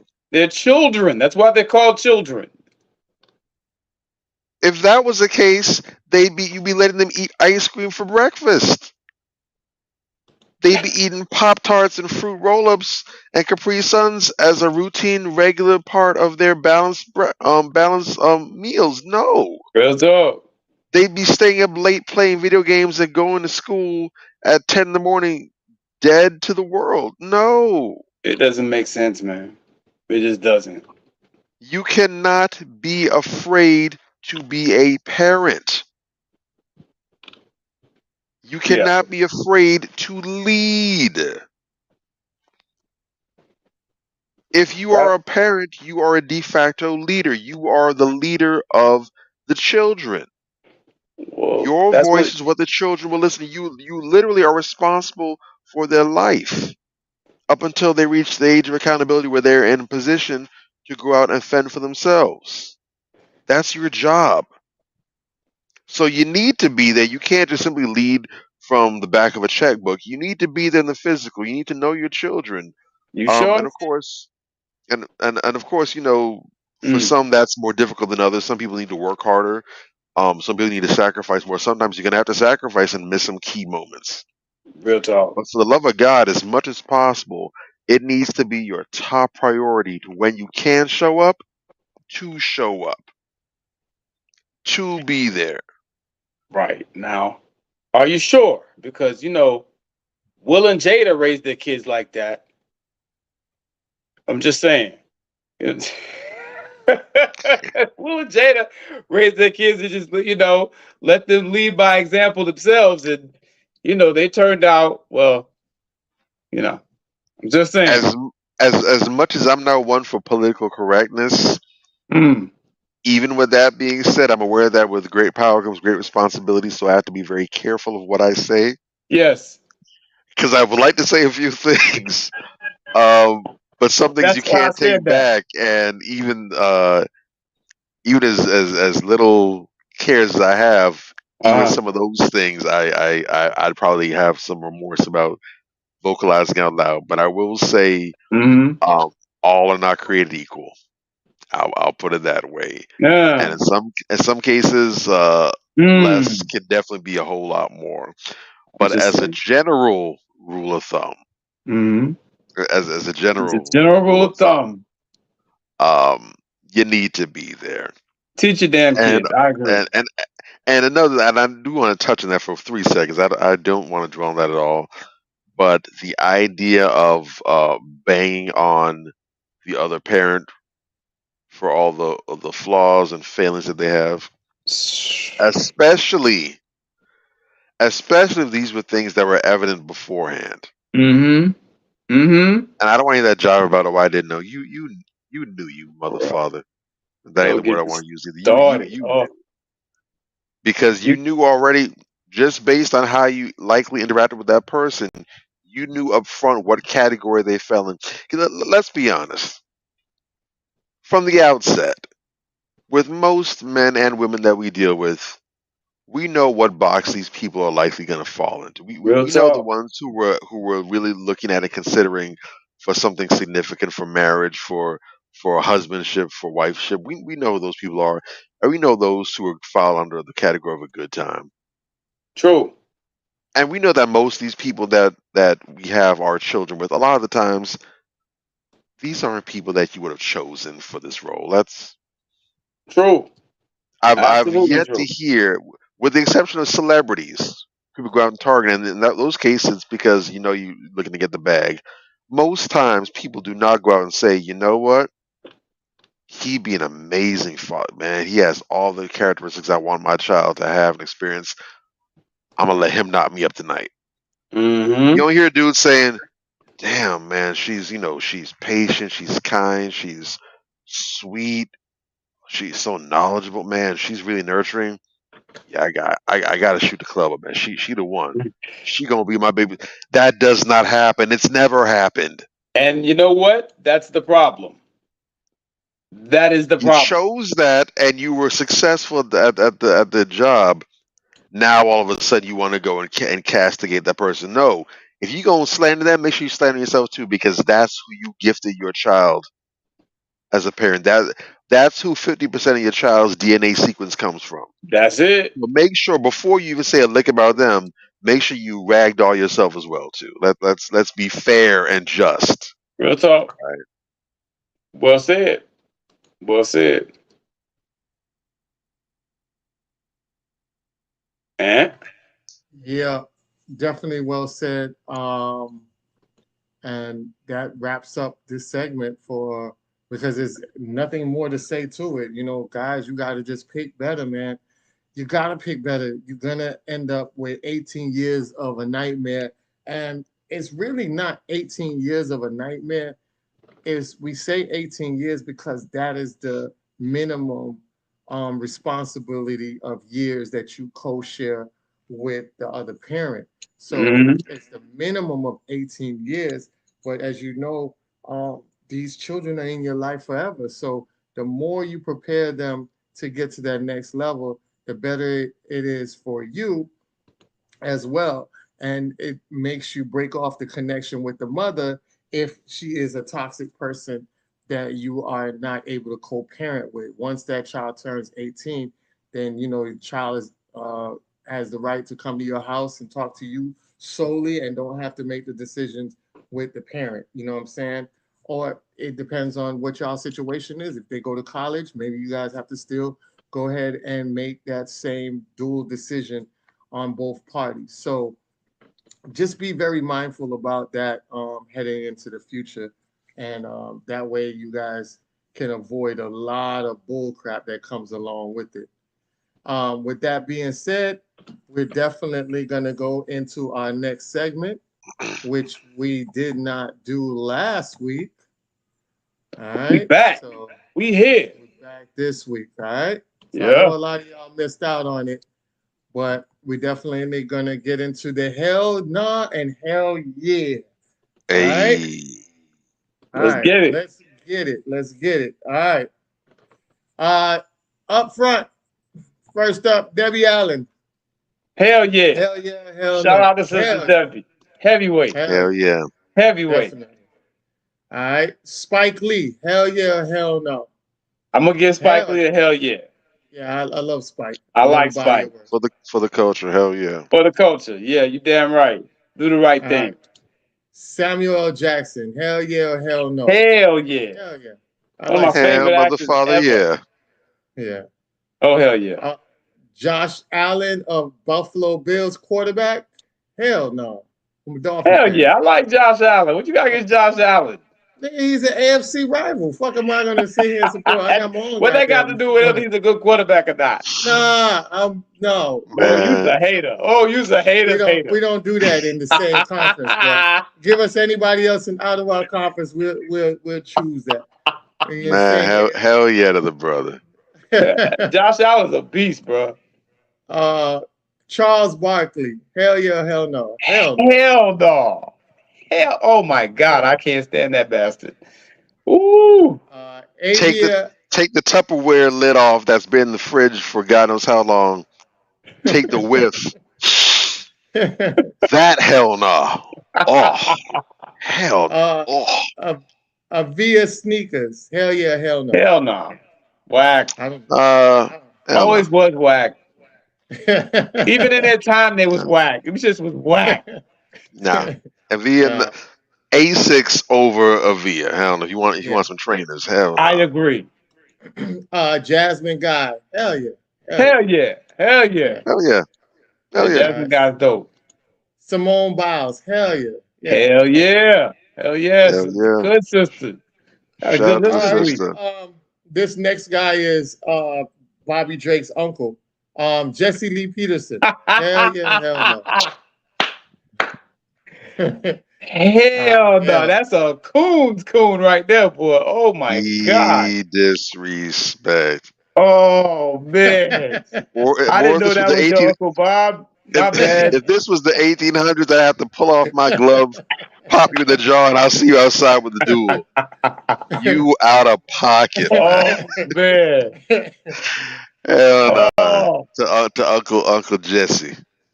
He's hard. The grandfatherly coon. Tashina Arnold. Hell yeah. Hell yeah. That's Hell a yeah. rider. Shout out to Tashina Arnold. She is a rider's rider. I like her. She can act too. Yes. Mm-hmm. She got chops. Ari Fletcher. Hell no. No. Hell no. One of the most toxic females out here, bro. Like, oh God.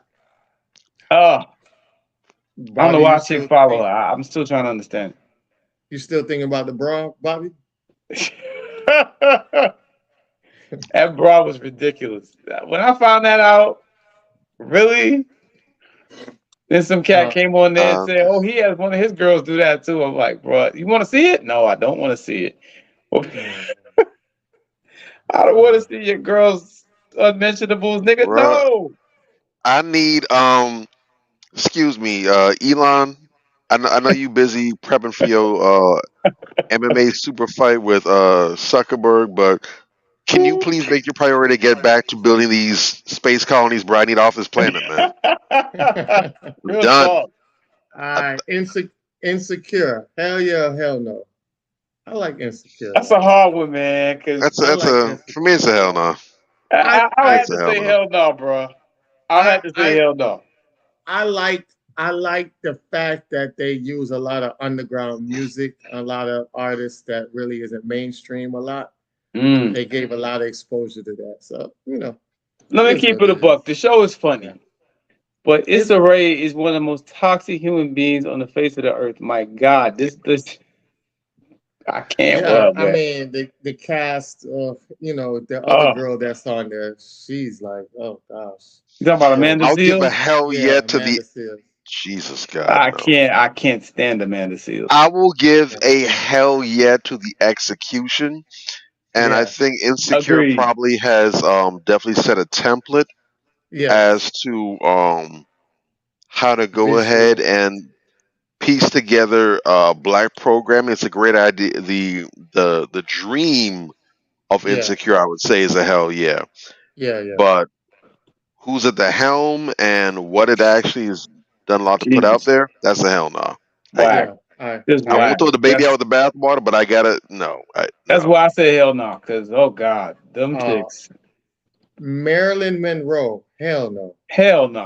I've We yet got we to got understand. Somebody explain to me what the goddamn fascination is with black women and Marilyn Monroe. What the hell, because man? Like, they don't know Dorothy Dandridge. If they I knew guess. I don't think they care. this is why education and history is so important. Because if they know Dorothy Dandridge, that's where Marilyn Monroe got her style and grace from. Yeah. So, Yeah. but we don't Praising try the to conceive. praising the copy and not the original. It's Well, a it's shame when you have one of your heroes or heroines, one of your idols that you look up to is basically nothing more than the most famous side chick ever. yeah, I That's the mean, my exactly. thing. Like God. she got railed by a president. That's no better than saying, oh, I love Monica Lewinsky. I have her poster up. I have a replica of the dress she got. I even put up my own little makeshift little stain on the dress or whatever. That's the same She's thing you're just a doing and better saying. looking Monica Lewinsky. Real talk. That's it. But you guys got to understand that our culture, we're breeded and basically programmed to worship people that don't look like us because it's True. the same thing with with the image of Christ, right? So the True. image of Christ is it's not in a natural state. You know what I'm saying? And Hmm. Mhm. that's why I love the episode of Good Good times. Times. Yeah. Yes, that was a very powerful episode. You know what I mean? Um, so yeah, definitely. All right, next one, Twin Peaks. Hell yeah, I like Twin Peaks. Twin Peaks is Hell cool. yeah. I rock with Twin Yeah, Peaks. Their beer is off the chain. Hell I yeah. only I, recently came into the knowledge of Twin Peaks. Not this year, then late last year, but definitely good to have in rotation now. Hell yeah, the yeah, Twin Real Peaks. talk. definitely. Um, Ginger Bay Cafe. Hell yeah, that's a pioneer. Hell yeah. Hell yeah. Yes, That's a that's a staple I in ain't pioneer. been in That's South an the Florida. Crip. I'm icon. long overdue. Yeah, it's Long an overdue. iconic. That's South Iconic. Florida right there, man. Yeah. That's a vibe. Michelle Williams. Who's that? Destiny's Child, man. That's a joke. Yeah. Oh, okay. Um, The other Uh, one. People say y'all don't even know who she was. God damn, yo. no, you ain't because Wow. right, man. You ain't right. I'm not. I'm not. Really? No. I'm not fucking with her because she's like a zaddy worshiper and she just got into. Yeah, that's A why word? I didn't she know that. she's Yeah. she's You wiped didn't up to know this that? dude that's suspect. Oh man, she I was just knew there. that She she was had the a chick that everybody always doesn't acknowledge from Destiny's Child. That's all I knew. It's like, why is it people? So that's why. If that's oh the case, no I can't It, rock with her no. either. She never started out like that. She was just always a quiet one. She has a nice shape, yeah. nice body. Uh, But the thing about it is later on in the years, she got with this white dude and then she had a mental breakdown. I think they broke up and it just really took the group It was some like, suspect. I know. Tariq actually dug into that a little bit and kind of tossed some I, details out there. But I remember that. I remember that. But she was a zaddy yeah, worshiper, or she just had a oh, zaddy. I think she just no, had. she was a I'm zaddy. not willing. I'm She not was a willing. Oh, zaddy worshiper. I ain't seen her Okay. with oh, nobody else. Okay. I ain't. Yeah. I'm gonna have to collect. Yeah, because I was rooting I'm for gonna the have to sister. I hell no wanted to get that up out then. of that. Yeah, Uh, when I found out about that, I was like, oh Jesus. yeah, I'm gonna have to hell Yeah. no that And then. dude was like a big time Republican supporter. Like Yeah, I it remember was that. real yeah. cringing. It was Some real pastor cringing. dude, whatever. This real, That's Yeah, real why it was Tariq shady, was on cringing. her real ass. shady dude. Yeah, it was real Yeah. cringing. I All remember that, right. man. Yeah. Joe Mathis. Hell yeah. I like Joe Mathis. Hell yeah. Judge Yeah, Joe Joe Mathis. Mathis. Judge Joe Mathis is official. Joe Judge Joe Math. Joe. He's a Who's, character. Yeah, he who's is Joe Mathis? The judge. I'm not gonna talk about that video he got out right now where he's on the roller coaster screaming. Oh Who's Oh man, that? nah. that shit, boy. Yeah, Joe. I fucks with Judgment. You gonna Was he lose one Uh, of the respect TV? for a few minutes, bro. Was he one of the TV judges? Yes, yes, he was a TV judge. the one with the low top fade and the glasses. Oh, you mean Greg Mathis? Is that No, Is it his was name Greg? I thought it Yeah, was Joe. you know what? You getting confused with Judge Joe Brown. You damn right. It's Greg Mathis. My Joe Brown bad. and Greg Mathers. Yeah, I'm like Joe. I'm like, oh, they changed the game on us. Wait a minute. It's Greg. My bad. You right. That's the- I stand corrected. Shout out to Right. both Greg those Mathis, yeah. brothers. I fuck Matter of with Greg fact, Mathis. big shout out to Judge Joe Brown. I believe I heard that he's running for I mayor thought in that's who I thought. That's Mississippi. who. That's who I was picturing. Joe, like Joe Brown So I in my fused them head. together. I Voltron Yes. their ass. Okay, so it's I Greg want to see what that Mathis. look like. Joe Mathis. I want to see who that look like. Yeah, Greg Mathis is thorough. I He fuck the with truth. Greg Mathis. Yeah. Yeah. That brother used to drop so many gems during that show, man. For Oh real. yeah. Oh, the one the ultimate gem was how to get. He told the black dudes how to get their record clean again. Yeah, said, yeah. How to "Go get back." expunged. Yeah, he said, go back to the court that you got arrested from and show them that you didn't get convicted for it, and then demand that they take you out of their system. Yup. Yeah, he done dropped That some was gems. major, That was man. Yeah, Shout that out was to major. that brother. All right. Here's Major's great uncle, Larry Elder. Oh hell no! I can't stomach that nigga. Yo. Nah, that's a hell. I can't stomach that nigga for nothing. Nah, bro. See, Not social him. media made people real liberal with the disrespect, man. Oh, That's oh. wild. Maya. Yes, hell yeah. Hell yeah, man. I love Maya. Maya ain't never hurt That's- nobody. She's so nice in person too. It's Maya Marie her Harrison song, Drake. yeah, her song,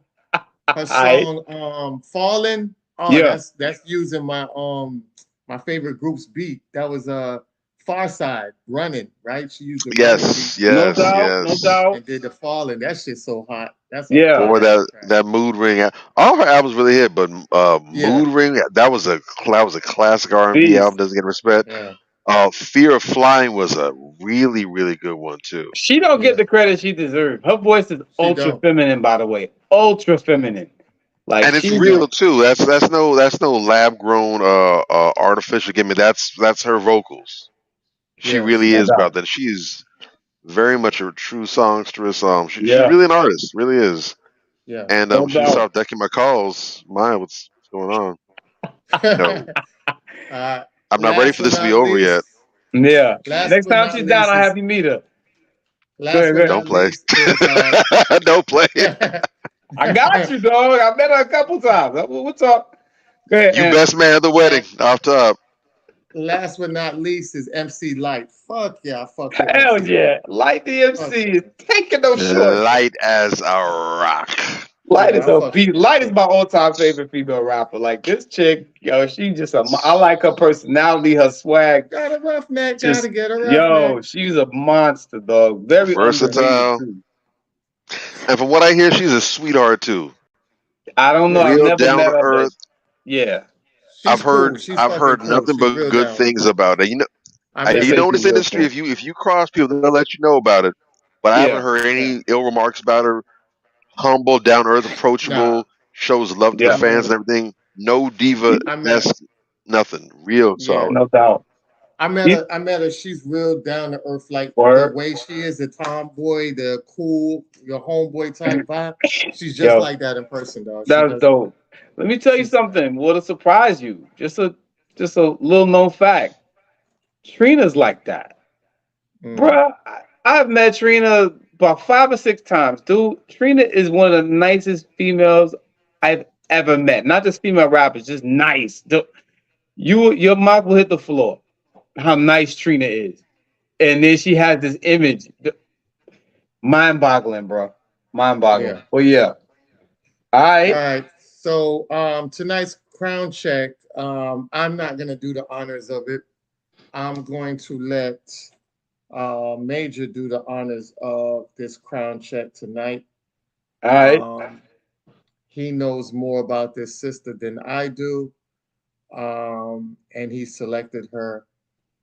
And I guess he'll let everybody know who this sister is. And our crown check tonight is definitely the recipient. Boom.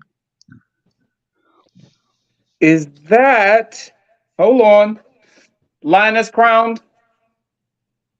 Jade. Jade Ar- Arundel, yeah. Lioness Crowned. All Yeah. right. Go Jade ahead. Arundel, Lioness Crowned. She's Lioness Crowned on Twitter. She is one of the sisters who spoke at the Foundational Black American Rally. She was so eloquent.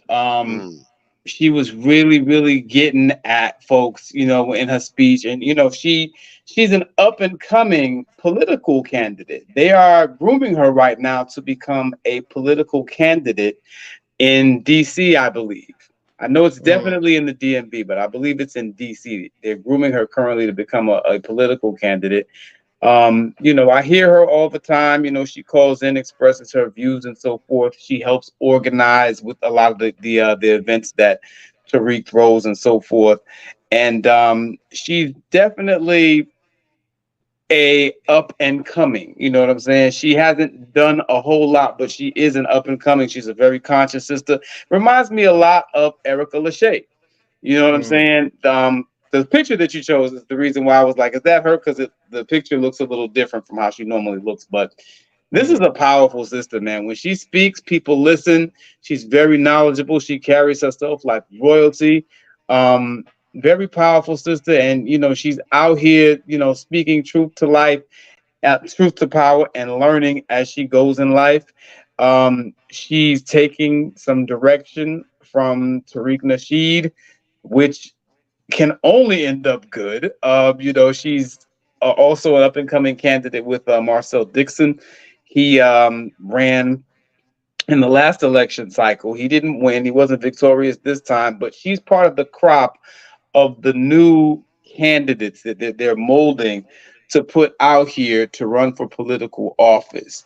Very conscious sister, very royal sister, very much about her business, very serious sister. You know, when you talk to her, you can hear, you know, from the time that they first started, you know, bringing her into the fold to now, you can hear the growth. You know, this sister is ready to start getting out here and moving and shaking, and she's already doing some things in the community. She did a lot to facilitate the FBA rally, as we stated. She was the host of the FBA rally. She's doing a lot out here, and the other sister, she's a political operative. She's been working with her. What's her name? You know who I'm talking about. The other sister who's really close with Tariq. Teslin Figaro. Teslin Figaro has been working with her, from what I understand, to help mold her. So I say let's look forward to hearing many good things from this sister going forward. I look forward to seeing her in political office. We need our young people out here that are being raised in the conscious community and being brought up to present. I think it just skipped, to get out here and represent, you know, and bring issues for foundational Black Americans to the forefront in the political realm, since the politicians that are out here right now like to ignore our needs. You know, she speaks, every time she speaks on foundational Black American issues. She speaks on the need for us to be seen as a protected class in this country. She speaks on the need for us to get our reparations, for us to have our own police systems and so forth and so on. These type of things, you know, things that we need. She is B1. She is very authentic, and I'm really, really looking forward to seeing more and more come out about her, and her being pushed more to the forefront as we get to the next election cycle. So it's a very powerful sister. Everyone should be following her and paying very close attention. Yes. I like it. I like it. I like it. Her Instagram is Lioness Crowned. Yeah. Yeah. So just like how it's spelled, LIONESSCROWNED.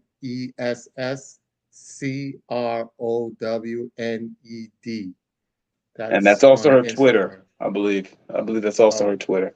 So yeah, cool. sister's thorough, extra ultra thorough. Definitely. And that concludes our night, man. We appreciate you guys. We know we went extra long tonight, but it was well worth it. Yes. The contents and the gems that was dropped is super dope. So you guys can always request this and also send it to people that you feel need to listen to this. You know what I'm saying?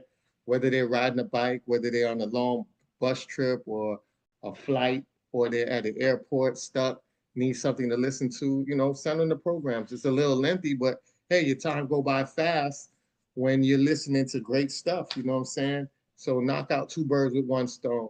Real So talk. that's all I have for tonight. You fellas want to add something else before we go out?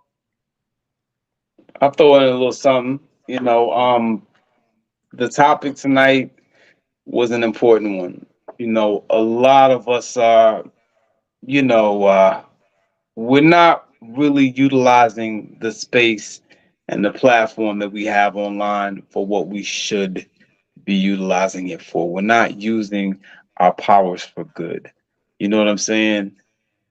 There's so much you could be doing. I've helped people find jobs online. I found jobs myself online. I'm talking about from Facebook, reaching out to Facebook friends. It's a sister right now that I'm going back and forth with, trying to find a better job than the one I have now.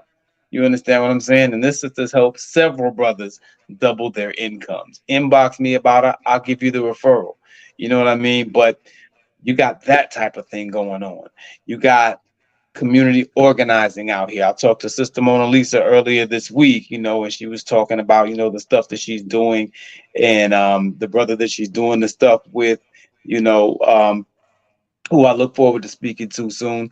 You know, this sister's out here, they're, starting a farm, whatever the case may be. The sister's doing a whole bunch of other stuff in the community. They're doing work with young black men out here. This is the type of stuff we should be talking about and contacting each other to work with and work on in the community. You know what I mean? We should be out here. I remember when the sister Winyelle, when her son got killed, unfortunately, God rest him.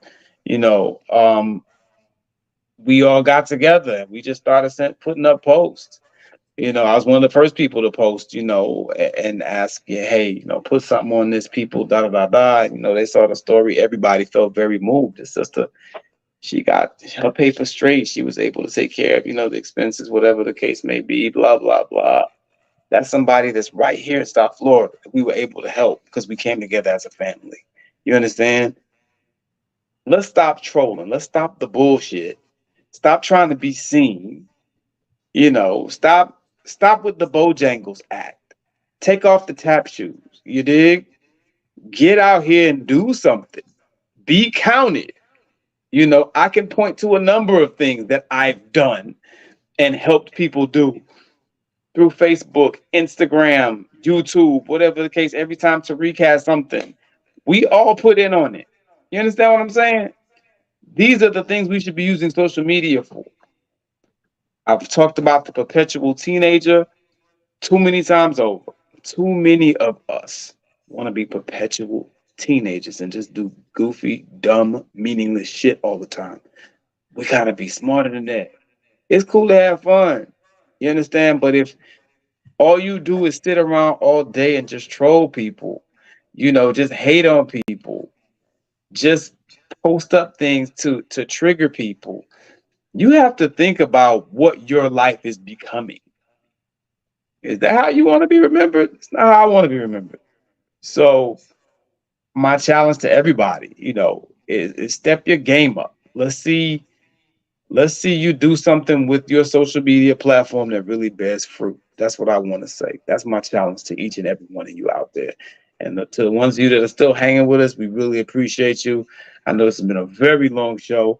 And for you to hang in there with us this long really says a lot. God bless. We love you. Respect. Peace. Bobby? Absolutely. Yeah, important topic, super necessary to address and to understand. And just know when you see these things, man, it's not harmless. Uh, a lot of these things you need to be aware of and mindful of, and understand. As I was telling a sister the other day, we do have freedom of speech Everybody does have a right to speak, but everybody doesn't have a right to be heard. And it's important that we make sure that we are very mindful of these individuals that come among us, and they have no purpose other than time wasting. Yeah. You know, nowadays more than ever, there's all kinds of concerns. We have to make cost of living is increasing, wages and incomes and salary it's not rising to meet it. We're more busy than ever. We have families to worry about. We have money to make. We have all other kinds of different things that commanding our attention or vying for our attention. Um, so our time is precious. Our attention span is precious. Don't waste it dealing with people whose goal is to cause you to waste time, to throw you off, to have you squandering your precious time that you can't get back. Every second is precious. Right? You can make Real more talk. money so long as you have time, but no matter what you can do, you can't get more time. So when you see these trolls, do not think of them as harmless or innocent. Think of them as people who are looking to rob you and steal from you that which is most precious, that which is irreplaceable. And move accordingly and understand just because someone's speaking, they have the right to speak, but you're not obligated to give them your ear time. You know, they don't need to have a microphone, they don't need to have a platform. So make sure that you are very stingy and very discerning and discriminating with your attention, and don't feed the trolls. We'll catch y'all next week, same time, Real same talk. place. There it is. And make sure to Yeah. hit the like button. You see it down there. Hit the like button. Damn right. Subscribe. Click that bell. Go for all the last option, all the notifications. We ain't gonna blow up your notifications. You just will get that little ding when it's showtime. That's Real all. talk. Real talk. Yes, Definitely. sir. So we definitely see you guys next week for another dope episode of Manversations 2020. Always remember to stay safe. Back to school is starting back next month. I know a lot of y'all are kind of happy because you guys want to get the children up out the house and have some kind of gracious time for yourself.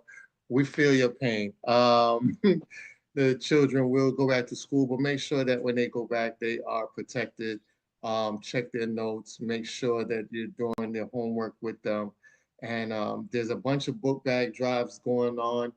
If you're in Miami Gardens, follow Miami Gardens, City of Miami Gardens. They partner up with Brian Lee, phenomenal dude. Brian Lee does parties out here, and he also partners up to give back to the community, which he does it every book bag drive, every round, all the school time, and even at the end of the year to toy drives and stuff like that. So always, if you guys need different people in your areas that are doing drives, feel free to hit us up, email us, and we'll get you the information that you need. It's all about the children. Protect the children. Stop trolling, and let's get out here and do some serious business. So until then, we'll definitely holler at y'all next week. All right. Yeah. Peace. All right.